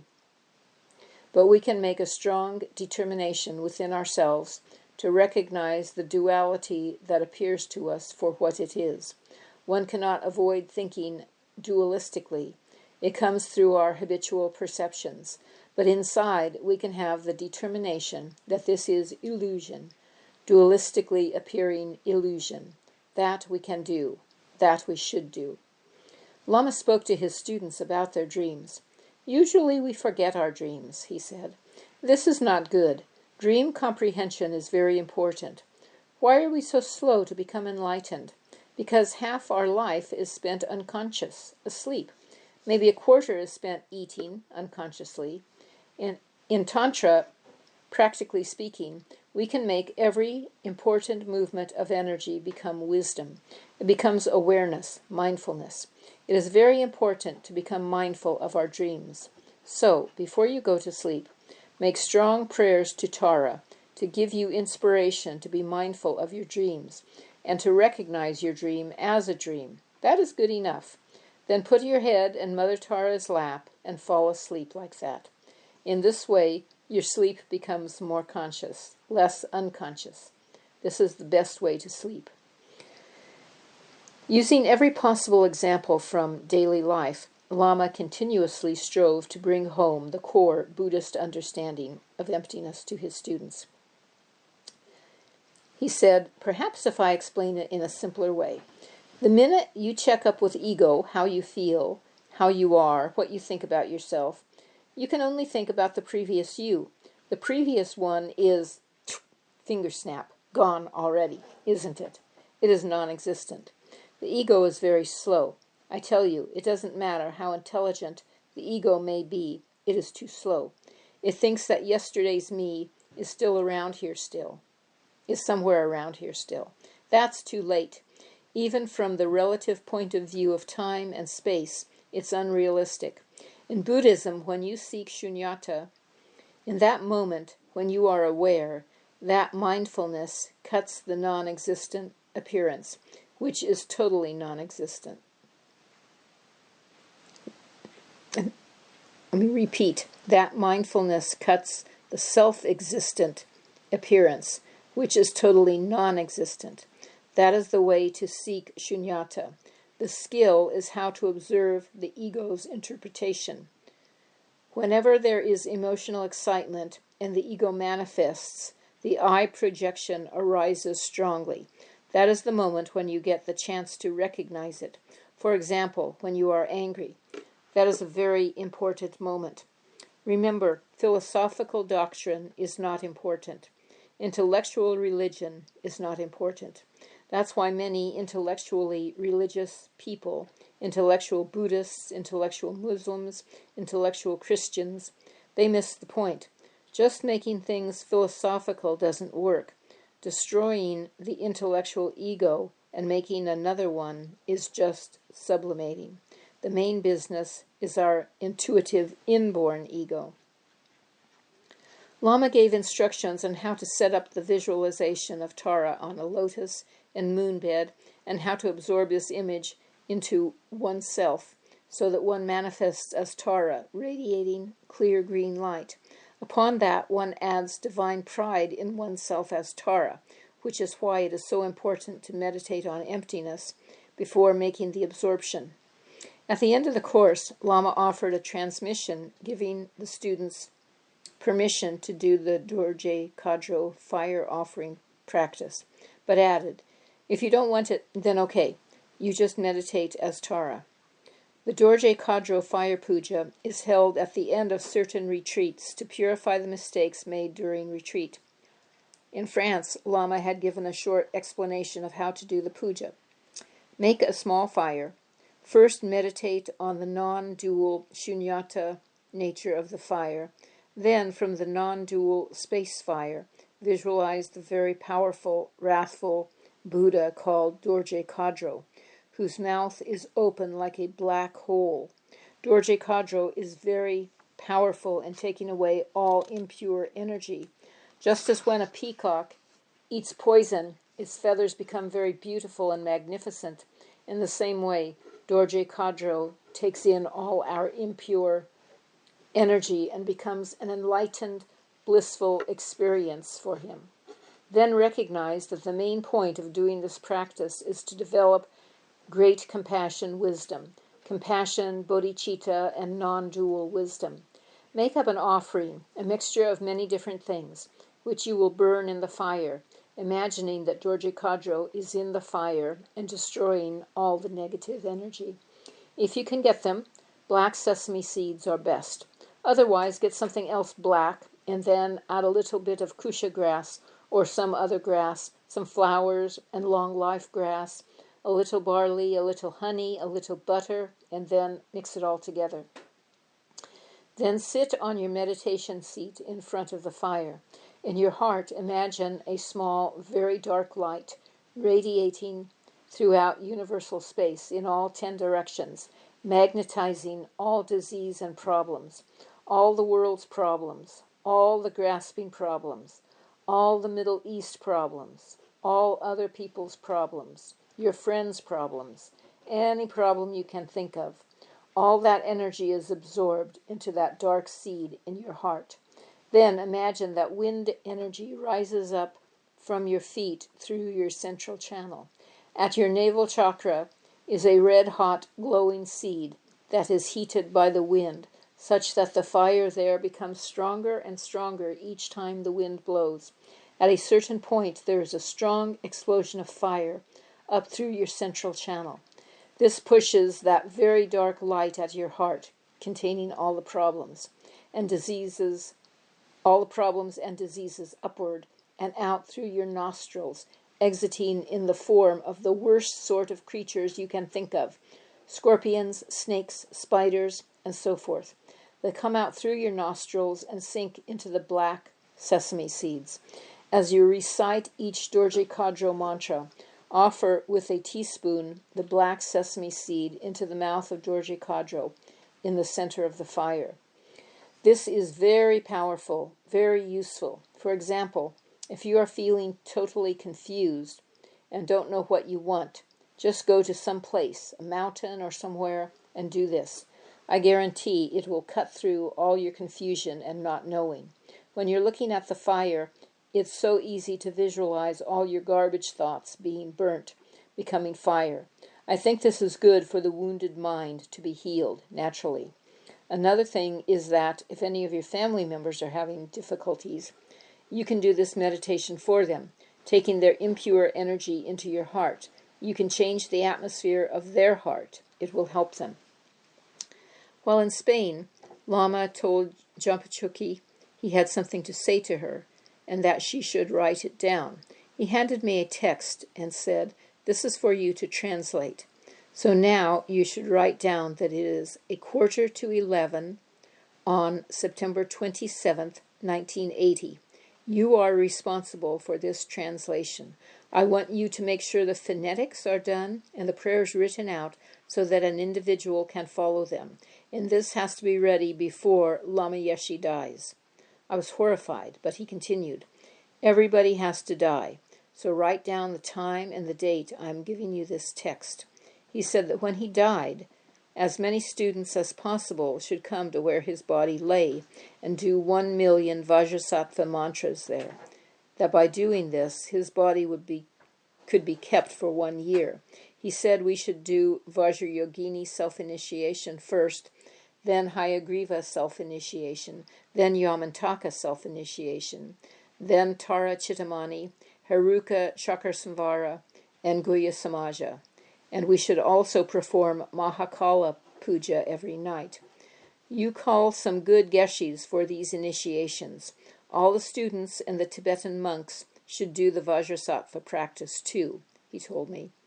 Lama was very serious about this. I was the only person to know about it. He didn't even tell Marcel. I was totally overwhelmed because this was a big responsibility. When I mentioned it later to some people, they said, "As soon as you finish the translation, Lama is going to die." So then I felt very reluctant and just couldn't bring myself to do the work. Also, I didn't know enough Tibetan, so it was a huge effort for me. The text was an instruction of how to build the cremation stupa and prepare bodies of lamas and things like that. The puja in it related to Vajrasattva. Taking care of Copan, present and future. During the Barcelona course, Lama Yeshe dictated a long letter to Maureen O'Malley at Copan. "We need our school organically, creatively constructive. Produce something. So the painting class. We need materializing something for the whole Copan community. I think it is a bad attitude that the children are not producing any returns from their study. I want you to be strict in a constructive way. Children who are advanced should produce beautiful artistic works in order to help the economy of our center. I want you to understand that we should use the children. They should not use us. The precious human rebirth that is not producing anything is a bad one. Eastern point of view and Western point of view. Helping each other, that is value. You tell the children that only taking material advantage and not giving for the center is a very bad attitude. So you can make a 1-month program to paint a certain amount each day. Then they should have something to show. Next, do you know that some of our children paint at their homes and then sell their work outside? Do you think that is right? That is wrong. We take care of food and everything, and they do business for themselves. Where do they think our money comes from? Only 30 students have benefactors. The money comes from the efforts of Lama Zopa and me and from our students' efforts. It is a shame we spend so much energy and they never put anything back for the community benefit. In the Gompa, cleaning, maintenance, gardening, everyone should have equal responsible attitude. Same with producing paintings for the benefit of the community. If I am at Copan for 1 month, we do some good, bring some benefit. If I am not there, nobody produces anything. That is too bad. Producing nothing is very bad in the world. Even in Tibetan monasteries, they have carpet factories and other ways of making money. Not working for even 2 hours, 1 hour to produce something is terrible, terrible. Everyone should understand this. So if you like to meet with Lama Lundrup and Lama Pasang, you should do. Also, the teachers, Western and Eastern, are responsible to produce good behavior and discipline from the children. Look at Copan children. What kind of behavior? Our school is worse than a lay school. You meet with other teachers and discuss why Copan monks have poor discipline, worse than Western lay people. Where comes the mistake? You tell me. You are responsible. When I reach there, I hope you show me work by the children that makes me satisfied. Okay. Openly, you have to educate the children that they study these things in order to produce something. Okay, I think that is enough. See you soon. Big love, Lama Yeshe. That summer, Amala Judith, together with Pam Phillip, Maureen O'Malley, Connie Miller, and the other Westerners dedicated to caring for the Mount Everest Center monks, took on the rather daunting problem of Copan's young bedwetters. This was a difficult situation, especially in the middle of monsoon season. No matter how diligent the boys were about hanging their bedding out during the day, it would seldom dry because of the daily monsoon rains. So these boys were constantly going to bed in wet, urine-soaked bedding that only became wetter each night. Judith and her colleagues came up with a plan. All the boys who were bedwetters were moved into one large dormitory room, and Amala Judith moved in with them. Lama Pasang had built a high bed for her. I was living with about a dozen little monks who wet their bed, she said. A special shed had been fixed up for all of us to sleep in, so I could be nearby. I asked that the bed be built up over the floor because of the fleas and lice. I slept on this kind of ledge, and the bedwetters slept on mattresses on the cement floor. Every night I'd wake them up and send them out the door to the toilet to break the habit. Sometimes the other Westerners on the hill took turns getting up in the middle of the night to make sure these boys urinated outside rather than in their beds. It was a difficult regimen, but it worked. The future of Lama's Spanish centers. 20 Spanish students met with Lama Yeshe over dinner to discuss the development of Dharma centers in Spain. People wanted to take the land at Bubion away from Paco, Francois, and me, and get Lama to give them the authority to develop places in Alicante and Madrid instead, said Maria Torres. For 1 hour, everyone just shouted, Spanish style. Lama showed a lot of patience. When everyone was quiet again, he said, Francois has the karma and energy to develop the land. Let him do that. He has my confidence. Paco and Maria had brought their 2 children with them. Lama told them to have 9 more, saying Spain was a good country in which to raise children. Lama Yeshe telephoned Francois to say there should be a course in Bubion next year. Francois felt very strongly that as new neighbors, the Buddhist group should be quite prudent because the locals had all heard about hippie drug communes and wild Rajneesh stories. It took over a year to establish themselves in the community as good employers and business people. On September 30th, Lama wrote an important letter to his Sangha. Dear International Mahayana Institute students, I hope you are all well and dedicating your life for the happiness of all sentient beings. I am now in Europe visiting our centers and giving teachings, which has given me the opportunity to see many of you already. Our Sangha family has grown to nearly 100 monks and nuns living in centers all around the world. This is a great success, and we should be proud of it. With this in mind, I wish that we all meet in India at the beginning of 1982 and make a big Dharma celebration for our International Mahayana Institute. I would like to outline a suggested itinerary of activities for this. First, I think we could all meet in February for Losar in Bodh Gaya and offer a big puja for the long life of His Holiness the Dalai Lama. Some time could also be spent discussing the most effective way to develop the education and economy of the IMI, and so on. In March, we could go to Dharamsala to receive teachings from our precious gurus, His Holiness the Dalai Lama, Kyabje Ling Rinpoche, and Kyabje Trijang Rinpoche. Then in April, we would make retreat together in Dharamsala and receive more teachings from various High Lamas. Concerning finances, I think that each Sangha should be responsible for his or her own coming and going ticket, because our organization is not rich enough at this point. From our side, we will arrange professional facilities and other expenses. We still have 1.5 years to prepare and try to find benefactors, so it should not be too difficult. We feel at this moment that the IMI will have to raise some $70,000 to finance the whole of the 3-month activities, which will include offerings for pujas and teachings. So if you know anyone who would like to contribute to the IMI fund and help sponsor these costs, please let me know. I would very much like to receive your suggestions on this as soon as possible. Please write to Marcel Bertels as soon as possible, care of Maitreya Institute, so we can discuss the project while I am in Holland. So I pray that each of you will see the great benefits of such celebration in the Dharma and will put much positive energy to help bring together all our brothers and sisters of the International Mahayana Institute.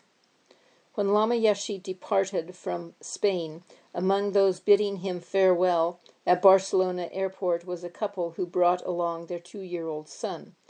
The boy had been diagnosed with a form of bone cancer in his leg. An X-ray had shown almost no bone there at all. Amputation had been mentioned.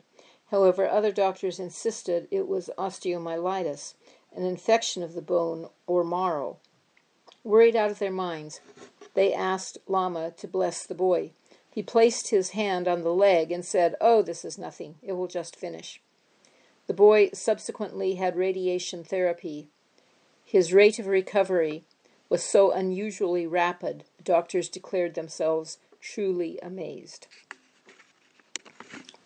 On October 2nd, Lama arrived in Pomaya, going directly to Joyce Petchek's home to rest for 3 days. Although her living quarters were quite separate from Lama's, they had breakfast together with no attendants around. After that, Joyce never interfered with his schedule. During the morning, Lama usually received his invited visitors as well as students from the Institute. At this time, Joyce was completing her book and writing magazine articles about dream states. Lama Yeshe suggested she teach a course on that at the Institute, something Joyce would never have considered had Lama not requested it. More than 60 people completed the 3-day course. "Everything Lama said was a teaching," expressed Joyce.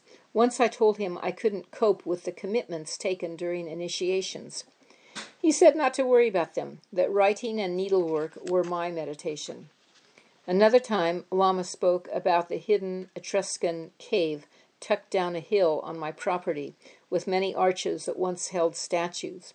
He asked me to fix it up so he could do a retreat there. This was the only request Lama asked of me that I never did. It was just too dangerous and too costly. Years after Lama's passing on, the Etruscan cave actually caved in.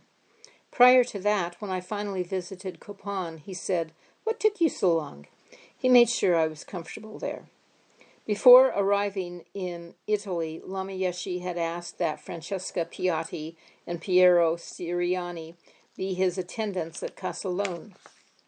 He was comfortable with Francesca, and Piero was a quiet, unpushy sort who spoke little English. He also planted the things Lama and Joyce brought for the Institute's garden. One day, Massimo Corona and his father came to have lunch with Lama and Claudio Cipulo, who was Instituto Lama Tsongkhapa's director at the time, and whose wild personality was the cause of many complaints. Lama wanted something better from him. He turned to Pino Corona and asked for advice about how to run the organization. Pino replied that to be a leader, you must first be an example to others. Thank you, Lama replied. Claudio knew the words were for him. Lama was very soft with me, said Massimo. He never told me what to do because I was in such a mess, but he did give me the energy to get divorced. Afterward, he said to me, now that you see all this suffering, do you still want to go with another woman? Okay, for the next 6 months, you go with as many women as you can, and after that, you become a monk. Then, in the very next sentence, he said, for example, Susanna. Don't you think Susanna is pretty? He meant pretty. I think she is really pretty. Lama told me the only attachment he had was for Western bathrooms. He also said that while our parents are alive, we should work to help them, but when they are dead, we are free to dedicate our lives to Dharma. Massimo's daughter, Maitri Dolma, was living at the institute with her mother. One day she took a young friend up to Casalone. I was really proud that I knew Lama so well, so I was showing off, demonstrating to her how much confidence I had with him. Usually, Lama kissed my cheeks and laughed with me. This time he was really serious and hardly spoke to me, but was very kind to my friend. He had never done that to me before. I realized he wanted to show me that pride is a mental defect, said Maitri. At a dinner with the Instituto Lama Tsongkhapa committee, Lama Yeshe suggested that a group of 8 people make decisions, including those relating to his personal expenses. I can stay Himalaya Mountain with nothingness, he told them, but very different to come down to sense world with nothingness. My own desire is I don't want to come down. I have no attachment to your spaghetti and mushroom. Lama pointed out that Massimo's mother was also giving mother to the Institute, and unless they used it wisely, she would stop. That night, Lama Yeshe was most unwell, and the next morning he was unable to give refuge as planned, although he did send a letter to all his center directors in which he told them of his visit to Bubuyan. I went to land Nagarjuna Institute for the retreat center. It is near Granada, about 5,000 feet high, beautiful like Laudo, and they're growing grapes and corn. My feeling, we build retreat center for all Europe.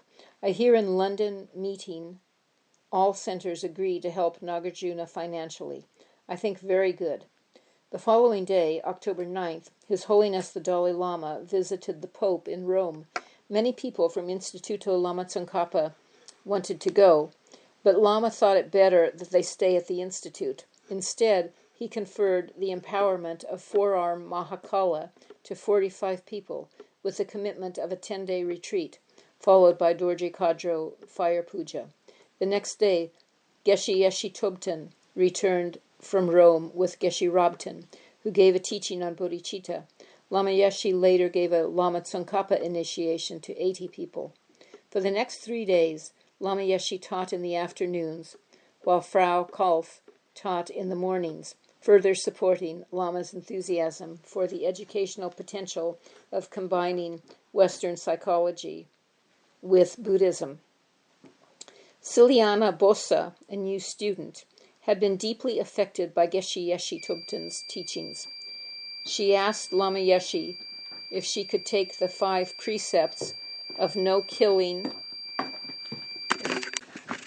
She asked Lama Yeshe if she could take the 5 precepts of no killing, stealing, lying, sexual misconduct, or use of intoxicants.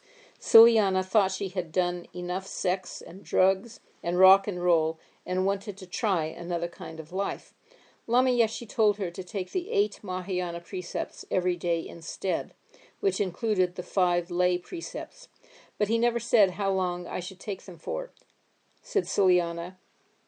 I took them every day for 2 months, and after that I wanted to become a nun. Ciliana was ordained a year later. Susanna Parodi was following the tour. At Manjushri Institute, Lama Yeshe had told her it was time for her to become a nun again. The ordination could take place in Italy, and she could go on to the November course at Copan. 2 days before leaving for Holland, Lama sat down to lunch with Susanna and her mother. Susanna said, "He said to us, 'Here is your father and mother, and here is our daughter. Now, mother, we want her again to be a nun. Will you take care of her and be her sponsor?' My mother said no, because I was healthy and beautiful again, and she wanted me back. Lama got furious with her. He grabbed me and said, 'I will find you a sponsor. I will take care of you. Why don't you ask Massimo to pay for your ticket and sponsor you in Copan?' It was not really heavy at all, but my mother was a powerful and successful woman who gives and takes as she likes. Lama, too, he can say whatever he likes. I had already spoken about these things with Massimo. He told me that back in France, Lama had asked him if he had seen me, and had said, 'She is so beautiful, my daughter. She is so pretty. Take care of my daughter.' I met Massimo at his parents' house and told him what I needed. He and I went out a few times. Then one day he kissed me. The next day he went to China. When he came back, he said, 'Listen, instead of you and me becoming monk and nun, why don't we make business? I have already promised business to Lama with this clothing label, Karma. He said I should make business until Dharma celebration in Bodh Gaya. Then he will ordain us.' So we stayed together 1 year doing business, and what do you think? No ordinations. Lama was powering through Europe. Since leaving Iceland, he had spent 2 weeks in England, just over a week in France, a week in Spain, and 12 days in Italy. Now he was leaving to spend just over a week in Holland, another week in Germany, and 4 days in Greece. This from a man who had been told many times by different doctors that he should not travel much. Amsterdam. 100 people attended Lama Yeshe's talks in De Komos in Amsterdam on October 18th and 19th, translated by Marcel into Dutch. George Chernoff arrived from Manjushri Institute to lead the meditations. He was having a hard time with Geshe Tekchuk, whom he found very demanding. Lama wasn't impressed. "Your head is full of concrete, cement," he told George, and walked away. It was just what George needed. "Right then, I had a breakthrough," he said. Lama stayed at a hotel in Amsterdam with Jean-Paul and Margot Kool as his drivers, and Paula DeWeese in charge of appointments. Paula and Mati were going through a bad patch together, but Lama put a kata around their necks and tied it as tight as he could. Then he hugged them both and said, "You two make it good." I had a list of people who wanted to see him, and as they went in, I saw how he treated each one so differently, individually, correctly, said Paula. He touched my cheek with the back of his fingers, the way only my mother had done when I was a child. He was always doing things like that to people. On a visit to the Amsterdam Zoo, Margot watched Lama looking at sea anemones, which spent their whole lives stuck in one place. It was the first time I realized that your mind can be stuck in one place too, and that it was a kind of hell. Lama was sending them blessings, and we all became so sensitive to their sufferings, we could barely look at them, said Margot. Everyone was taking photos, so Lama turned around and we began taking photos of the humans watching animals. Lama had asked Peter de Heijswyck to start up a center in Amsterdam. The result was Overlever, an eccentric place. One event Peter held was called the Garbage Weekend. The concept was about garbage inside and outside the body, he said. 1,000 people came, and 8 bands played, including one where all their instruments were made out of garbage. City municipalities got involved in a big discussion about garbage issues, and support for the weekend came from all quarters. We found people were more interested in non-meditation activities. We started up another center called Stichting de Stroom. We gave massage and cooking lessons and sold food we had grown. We never really declared ourselves Buddhist until the Ganden Tripa came to visit, and we put up thangkas. Mevrouw Stupel-Fokima.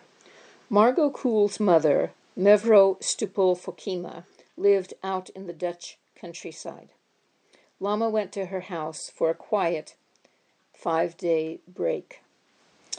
Mevrouw Stupel-Fokima said, everyone wanted a piece of him, and he just had to rest. One afternoon, I came into the living room where he was sitting with some students. He jumped to his feet and asked me to sit down, saying he would take the students upstairs so as not to disturb me. He was always so polite. I am a smoker and always had my cigarettes and ashtray handy. I never thought of not smoking in front of Lama. He never said anything about it. He called me Amala and loved how clean Holland was. Lama carried a lot of dried herbs with him to make up his special teas. He was so affectionate and would touch and hug you all day long. I gave him a good piece of china once, but it ended up at Paula de Weese's place. It was autumn, and there were still some flowers about. My house was almost in the middle of Holland, in an area where the woods are filled with ancient trees and winding paths. He talked to me about the garden he was setting up at Kopan. He could change so easily from being an Easterner to a Westerner. I noticed he kept an image of the fasting Buddha on his altar. One afternoon he asked if we could manage to buy a Pekingese dog the next day. I had a book of breeders and found 2 places selling dogs. Lama, Jean-Paul, Margot, and I went there together on a wonderful sunny day. We went to both kennels, and Lama watched the litters to see which dog he wanted. I bought the cage, and he bought the dog. If only you could have seen his enthusiasm. He couldn't stop playing with that puppy. A female, it was named Yeshi Senge, which means wisdom lion. Before leaving for Germany on October 22nd, Lama asked Margot's mother if there was anything he could do for her. She asked him to please visit her son, a long-time patient in a psychiatric hospital. As usual, Lama was running late for a plane, but he made it to the hospital. Lama gave the young man a birthday present, and he gave Lama a money offering. Lama Yeshe promised to pray for him. Then it was full speed to the airport, leaving Yeshi Senge in Holland. Margot and Jean-Paul brought the dog to India a few months later. The Pfaffenhofen course, Germany. At Pfaffenhofen, located just north of Munich, Lama Yeshe conferred a Vajrapani empowerment and gave a commentary on the practice to 120 people over a period of 3 days, starting on October 24th. Lama was vomiting constantly, although very few people knew it. After the course, the energy among the German students remained high. A few months later, together with Monk Dieter, 50 students did a 2-week Vajrapani retreat, ending with a fire puja. It seemed this was the first tantric retreat to take place in Germany. A group of students associated with Dieter wanted to form a German Dharma center. Apparently, some of those students didn't get along well with those who were managing the center in Munich. 2 students, Peter and Angelika Seifert, offered the schoolhouse they owned in Joggendorf rent-free in return for work on the house. The building had been vacant for 5 years, was icy cold, and had poor wiring and plumbing. Lama sat down with 20 interested people. "Okay," he said, "we have been offered a place to make a center. What are we going to do there?" As in Ibiza, he went around the table asking each person what they could contribute. He appointed Sylvia Wetzel director and Dieter Kratzer spiritual program coordinator. Together with Peter, Angelika, and Dieter, Lama and Rinpoche drove to visit the schoolhouse being offered.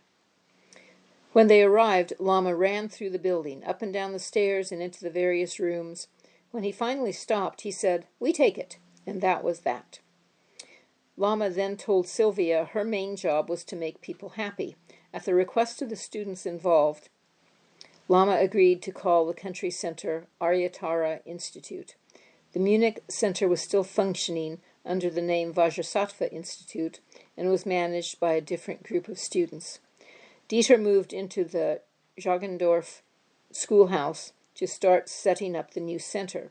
With the compassionate help of Erika Rieter, he moved an old stove and a few mattresses in, but the place was so cold and uninhabitable, Dieter became sick after just 1 week and returned to Munich to wait until the weather got warmer. By the following spring, there were 7 residents at Jagendorf, and the center was flourishing. Eva Martz started a fundraising venture making little silk hearts stuffed with fragrant dried Moroccan roses to help support the German FPMT centers. Lama Yeshe loved her silk hearts and ordered many as gifts for people. John Schwartz still battled on as tour attendant. While organizing Lama's appointments in Munich, he received a message that a man with a number of devoted disciples wished to talk to Lama. I watched this guy walk into the teaching. He had a very powerful face and definitely had something going on. Afterward, Lama said he would see people in the anteroom, and this guy just marched straight in with his small entourage. I told him he should wait, but Lama said, "Let him sit." This guy had an incredible stare. He never blinked and just looked right through you. It was kind of terrifying. While we were sitting there, this other guy came in who had cancer. Lama told him to take his shirt off and blew mantras on his back and did things with his fingers, while the German guru guy stared at him the whole time. It was the only time I ever saw Lama do healing. Then it was time for the guru guy, and Lama began by staring right back at him. Then the guy said, "Do you know what's in my mind? What I've been telling you?" "Yes, dear," said Lama, "I do. And do you know what's in my mind and what I've been telling you?" There was a silent moment, and then the guy said, "Yes." So Lama said, "Fine, then we understand each other." And he stood up, lifted the guy up from his seat, and said, "Thank you for coming." I don't know what went on there, but Lama handled it so skillfully. You could just see that he broke that guy in 30 seconds flat. That night, Lama had a dinner appointment, but the wrong person showed up. I asked if I should cancel him, but Lama said no, and ended up having dinner with someone he didn't know at all. Greece. During the tour, Lama Yeshe told John he wanted to stop in Greece, probably because he had heard so much about it from Zena, Mummy Max, and Anila Ann. They flew into Athens on October 30th and left on November 2nd. Lama had little time for tourism, but was shown some historic ruins by Yorgo and Yashodhara. He also gave Lam Rim teachings, a public lecture to 140 people in a Catholic church, and a refuge ceremony for 35 people in a private house. On a visit to Athens from her home on the island of Paros, Ingrid Brown got a call from a friend who ran the Kagyu Center, asking if she would like to meet an important Lama. In the coffee shop at the Athens Hilton where he was staying, Lama told Ingrid all about Kopan. After that, she just wanted to go there. Ingrid later became ordained and turned her island home into a retreat center.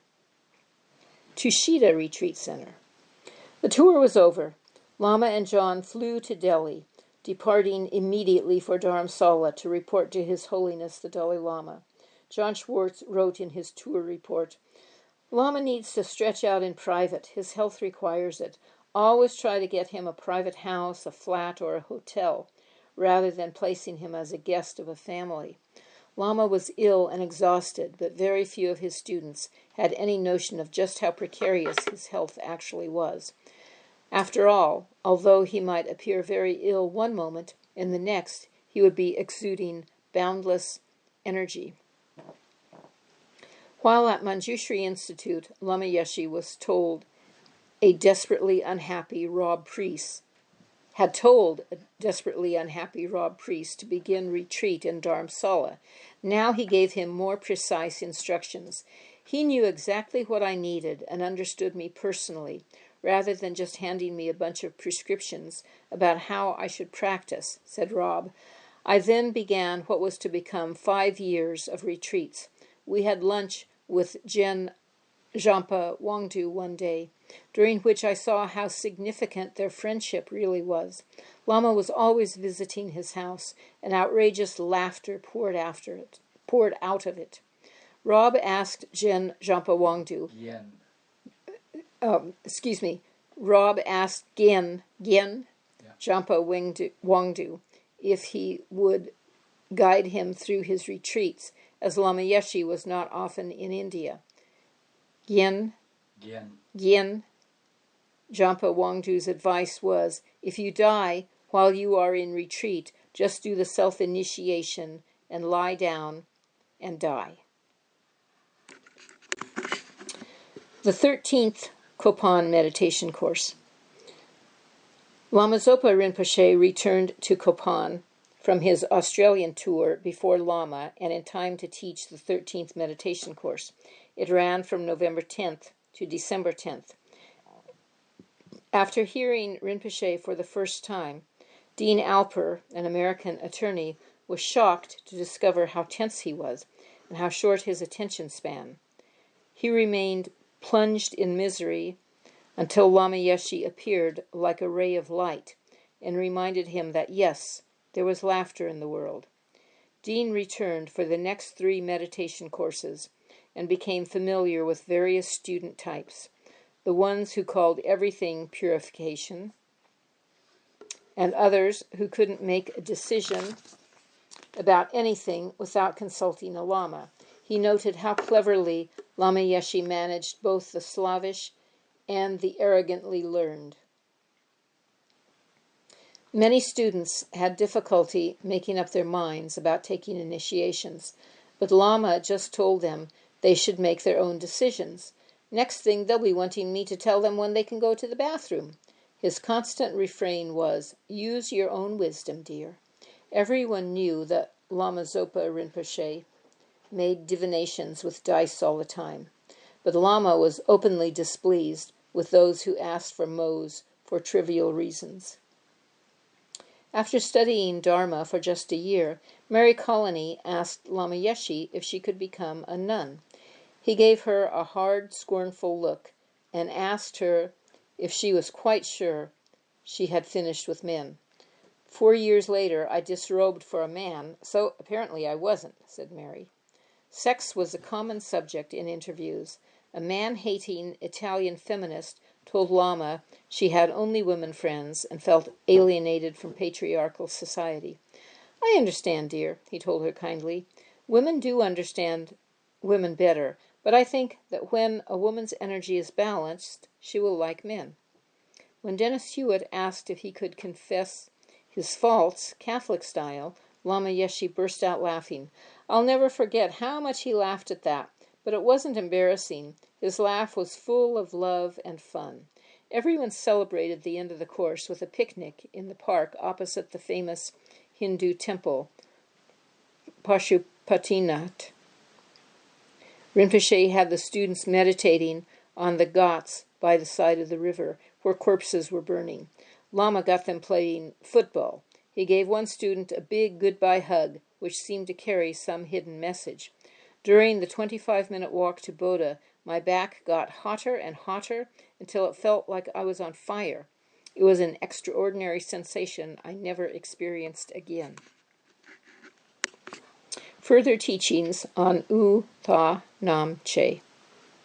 Lama Yeshe declared Kopan Hill a mess and ordered all the trash picked up. When all was in order, Karuna Ketan led a Lamrim retreat, and in the evenings, Lama Yeshe taught Chapter 5 of Maitreya's text, discriminating between the middle and the extremes. Up to now, we have explained the calm, abiding side. So tonight we are going to continue with the side of penetrative wisdom in detail. So, regarding what are we deluded? We are deluded with regard to the truth, with regard to dependent phenomena. We discussed this previously. This refers to words, the names of things, their meanings, and how they are connected, how they are habitual and become concepts. We have to understand that the notion of interdependence is a conventional reality. Thus, it is important to know conventional reality, relative phenomena, and the way in which they exist. It is about this that we are deluded. This also includes how we ourselves exist. We are also deluded about what we are. You know, Chandrakirti, the great Italian pundit, himself said that understanding relative conventional reality is the method leading to an understanding of absolute truth. By understanding the structure of relative compassion, we are able to transcend, to go beyond that. We are no longer caught in the bondage of the relative bubble. So it is with regard to the fundamental truth that we are deluded. Let's take, for example, John. Because of the way that I am deluded, my superstition is mixed up about the name John and the meaning of John. When I hear the name John, I get a sort of artificial picture of what I think is the reality of him. I cannot perceive his real reality because the means of my understanding is through words, through his name. But the name John is here.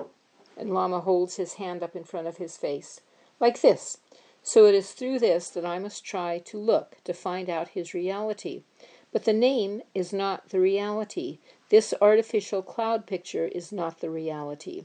So already I am deluded. I am deluded in the beginning and in the end. The result is that deluded imprints are repeatedly placed in the mind. You understand?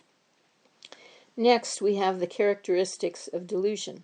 Delusion means the misconception or superstition that is characterized by the dualistic view of phenomena, even though what that dualistic view perceives does not exist. And from where does delusion come? Delusion arises from our consciousness.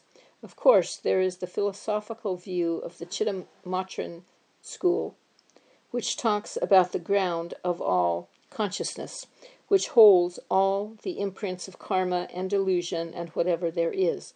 Like a container, it holds all these imprints, all our garbage experiences, all our good experiences, since we were born up to now. Everything is held there as in a container. It is a kind of foundational consciousness. Why do we call it foundational? It holds all the roots, you know. The roots of the manifestations are held there in consciousness, and from there all those imprints can manifest all of samsara. All of samsara manifests from all those imprints.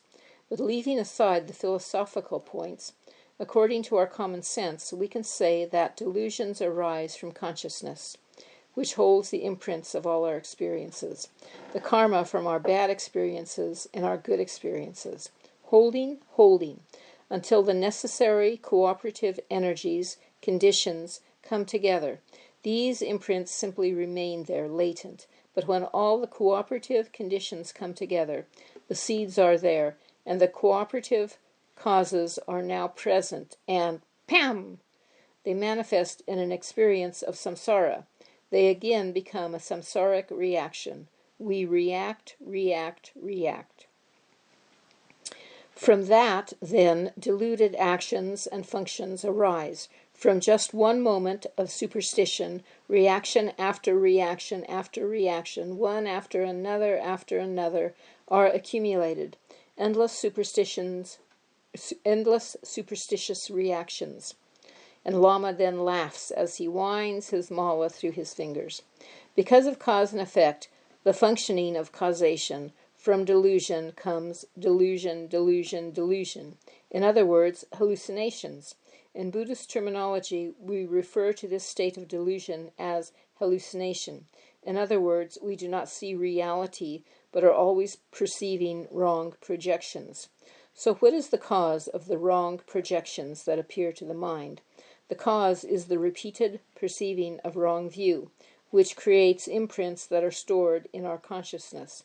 They are manufactured non-stop, pam, like a printing press, publishing more and more imprints in every moment. Pam. Then these are stored in our consciousness, and they never finish.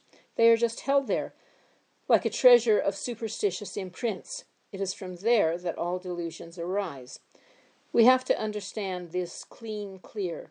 Generally, we think that when one delusion comes, It comes just once, and then it is finished. No, it is not like that.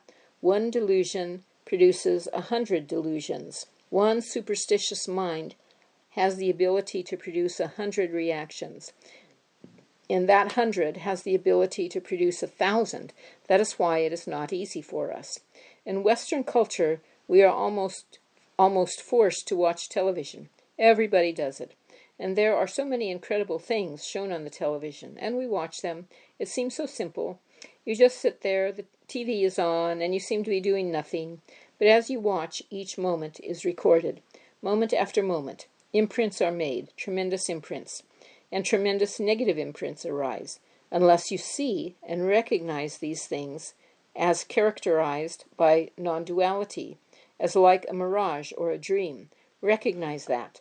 By doing so, instead of producing superstition, you produce wisdom energy. Then it is okay. But we are not able to do this. We are beginners, and we are not able. It is very difficult to transform our projected view into wisdom energy.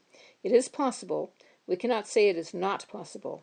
But as we are beginners, we should be very careful about what we see, what we watch. We should be careful. Why?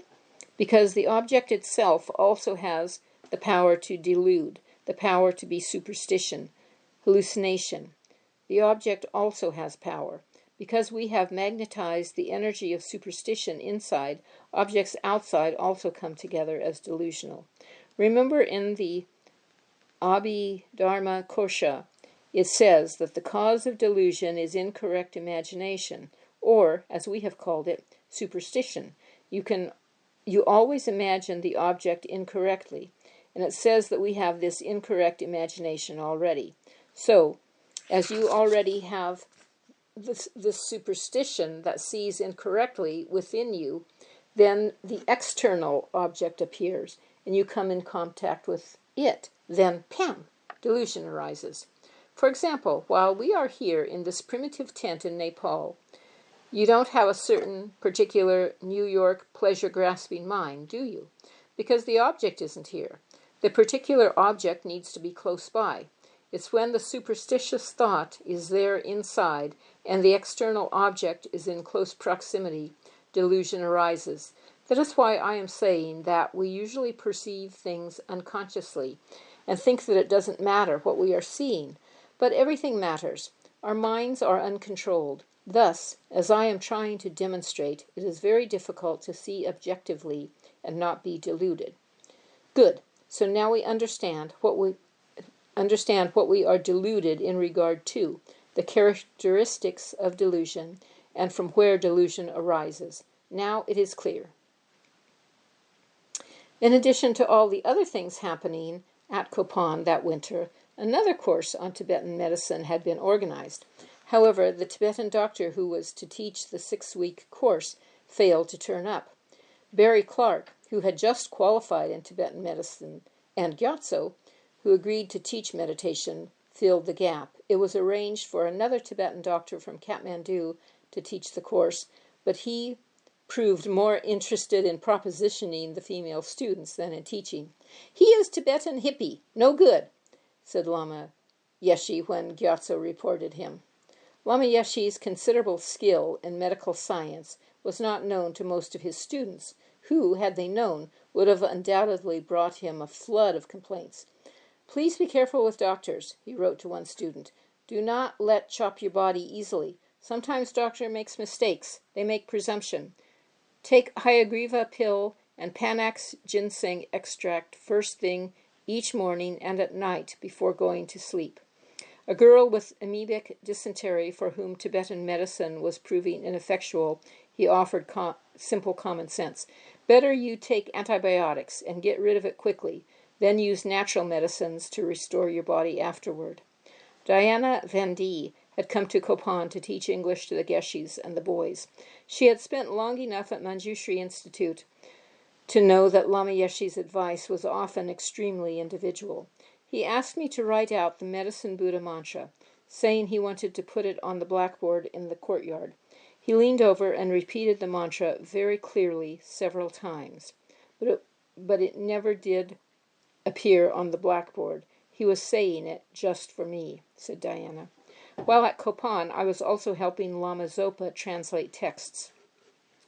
Years later, a friend with a life-hindering disease was put to work translating the same texts I had already done, just as though they had never been touched.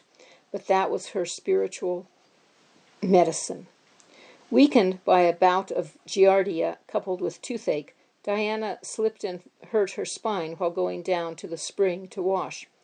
Crawling back up the path, all I could think of was clean sheets and getting out of Copan. Suddenly there was Lama at the top of the path. I burst into tears and told him I had this and that. He held my hand the whole time and laughed and laughed. These are not problems, dear. These are just little things. I think you'd better stay here, he said. Lama was always very gentle with me, never heavy. I knew his laughter was not putting me down, that it was more spiritual medicine. A young English student of the Lamas shared her experience of that summer. I did the Vajrasattva retreat at Tushita, which was so comfortable we didn't want it to end. Lama warned us not to talk about our retreat experiences. 24 of us started it, and Lama said only 20 would finish. He was right. 4 pulled out. Karuna's trials. At Copan, Karuna was responsible for money, cleanliness, and just about everything else of a mundane nature. Lama Yeshe always knew when something was amiss, both from his instincts and the endless inspections he made. Kancha, the cook, shook every time Lama stepped into the kitchen, but Karuna took the brunt of his wrath. Jackie had given Karuna the title of director, but Lama didn't approve, saying, "You don't need a title. Everyone knows who you are." Karuna remembers, Lama just had to look at the kids wrathfully, and they shuddered. I often didn't want to be around him myself because he criticized me so much. Every morning I'd wonder what he was going to have a go at about me today. But I never doubted that he loved me. He was the only person who could make me feel those two things at once. Every night we had money meeting with Lama Lundrup, Lama Pasang, and a couple of other monks, such as the driver. Lama Pasang went into Kathmandu nearly every day because there was no refrigeration in Nepal.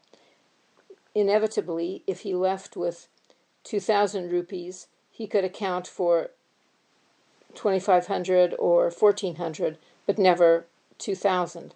So the books were far from being balanced, and Lama insisted we keep good books. Every year when Lama came back to Copan, he wanted to know how much we had spent. The November course involved a lot of money. Shopping for 250 people cost many thousands of rupees. So every night we'd all get together in this room. Lama Lundrup sat there very quietly doing his mantras. He held the key to the safe. I had everything itemized. A code for petrol, a code for bricks, another for flour, milk, seeds for Lama's garden. I had 90 different codes. Then Lama Pasang would say, "I bought steel rebar today." And I'd think, "Oh, I don't have a code for that." It seemed that my relationship with Lama was not like what he had with a lot of other people. It was not sweet. Anyway, one night at the money meeting, I was sick with a fever. It was 9:30 p.m. and raining. I hadn't eaten, and all I wanted to do was go home. But Lama Pasang was going through his day. I'd say, "I gave you 10,000 rupees, and there's only 8,200 accounted for." He'd pull out all these scraps of paper from various folds in his robes with receipts like 5 rupees for a rickshaw, 2 rupees for tea, and we're that much closer to the figure. I'd ask for more, and he'd start scratching his head and talking to the monks in Nepalese, which I spoke, asking how much they had spent on petrol that day. I was just exhausted. After 2 hours of this, the door flies open, and it's my worst nightmare. Many people have described how Lama seemed to change sizes. Well, this night he burst through the door like John Wayne into the saloon. He was 6'6", I swear. Lama Pasang was so clever. Without a hint, he just slipped out the door, because he knew that if Lama was in the office that late at night, he meant business. Next, Lama Lundrup asks Lama really politely if he would like a cup of tea or something, and he gets out. So then there's just me, trapped behind the desk. This was the first time he had come to the office at night after returning from being on tour. He sat across from me and started. "How much did we spend on powdered milk last year? And how many kilos did we buy?" I said that I didn't know, as I didn't record kilos. But he steamed right on. "How many yards of steel rebar? How many gallons of petrol?" when things were sold in meters and liters. "How much money did we save by growing our own cauliflower?" On and on for 2.5 hours, going right through the books. When I couldn't answer his questions immediately, he'd berate and belittle me, saying, "You're from America, richest country in the world, and you don't know anything about money." Then he starts going through the drawers in the office, through all the files. He even went through the rubbish bin, finding obscure pieces of paper and asking what they were. He was brutal, and I have this aching fever, and I just want to go home. I don't want to be there. He finds these letters in a drawer written by someone in 1970 or something, and he wants to know where that person is now. On and on. Finally, around midnight, he said, "Okay, dear, you can go now, but I want you back in the office at 6 o'clock in the morning, because I want to go through the coffee shop's books then." I just went outside into the rain and cried. It was all I could do. Then I noticed the kitchen light was on. Concha often worked until 1 in the morning, preparing for the next day, when breakfast was served early and people taking precepts needed to have tea ready. I thought I'd better have some soup. So I went down and opened the kitchen door, took one step inside, and there was Concha and Lama Yeshi. All I could think of was escape, but of course he turned and saw me. "Yes, dear?" Like I hadn't just spent 3 hours with him. "Come in, come in." I sauntered in, all defensive, and he said, "Something?" I didn't say anything, and he said, "You need to hear I love you." Laurie Caton was at Copan, sitting back quietly, observing as usual. She could see why Lama tortured Karuna. He was the one in our family who always got away with everything and had a knack for getting other people to do things for him. I always felt Lama's method was to teach him how to take care of himself. Lama was the only person I ever saw treat Karuna like that. I saw how Lama affected my parents, especially my mother, who was so touched by him. Lama was so incredible with parents who were worried about cults and such things. People often asked my folks, "Is this what your kids are into?" And they'd say, "No, no, Lama Yeshi is not like that at all." But Lama was in Karuna's face the whole time, often in public. I saw Lama hit him with his big mala several times. Lama never did anything like that to me because I was already so hard on myself. When I told him I wanted to do a 3-month retreat at Tushita, he said, "Oh, so much beating," and started hitting himself on the back. I thought, gosh, Vajrasattva is going to be really tough. But because that image of Lama beating himself stayed in my mind the whole time, I kept wondering what it meant. Eventually, I saw that I didn't need someone to beat me because I beat myself up the whole time. Anne's Yamantaka statue. Anne McNeil returned to Copan after many years away and wanted to buy a statue of Yamantaka. Lama Yeshe offered to come with her and bargain for it. Patan is famous for its statues. In a shop there, Lama found another statue he liked and asked the price. "You can't ask that," Lama told the shopkeeper, and offered 1/10 of the named price. The man said that wasn't enough. "How can you have the nerve to charge that much? I'm the abbot of a monastery, and you're charging me tourist prices. You should be offering this to me." Naturally, the little Nepalese shopkeeper was Buddhist, so this barb was well aimed. Eventually, Anne said they might as well leave, as Lama's offer was not going to be accepted. We started down the street, and sure enough, the shopkeeper came running after us. Lama got his statue at the price he wanted. So we went back in, and Lama told me he didn't have any money. Of course, we paid for it with the money I had brought with me for the Yamantaka statue. In fact, we bought 3 statues in Patan that day. Finally, we saw a perfect Yamantaka, and I let Lama bargain for it, although I had no money left. Then Lama surprised me by producing his own money, said Anne. She may have been surprised by this, but felt she had no reason to complain. After all, she ended up with the statue she wanted, and in the process was able to make 3 offerings to her guru, thus creating exceptionally good karma.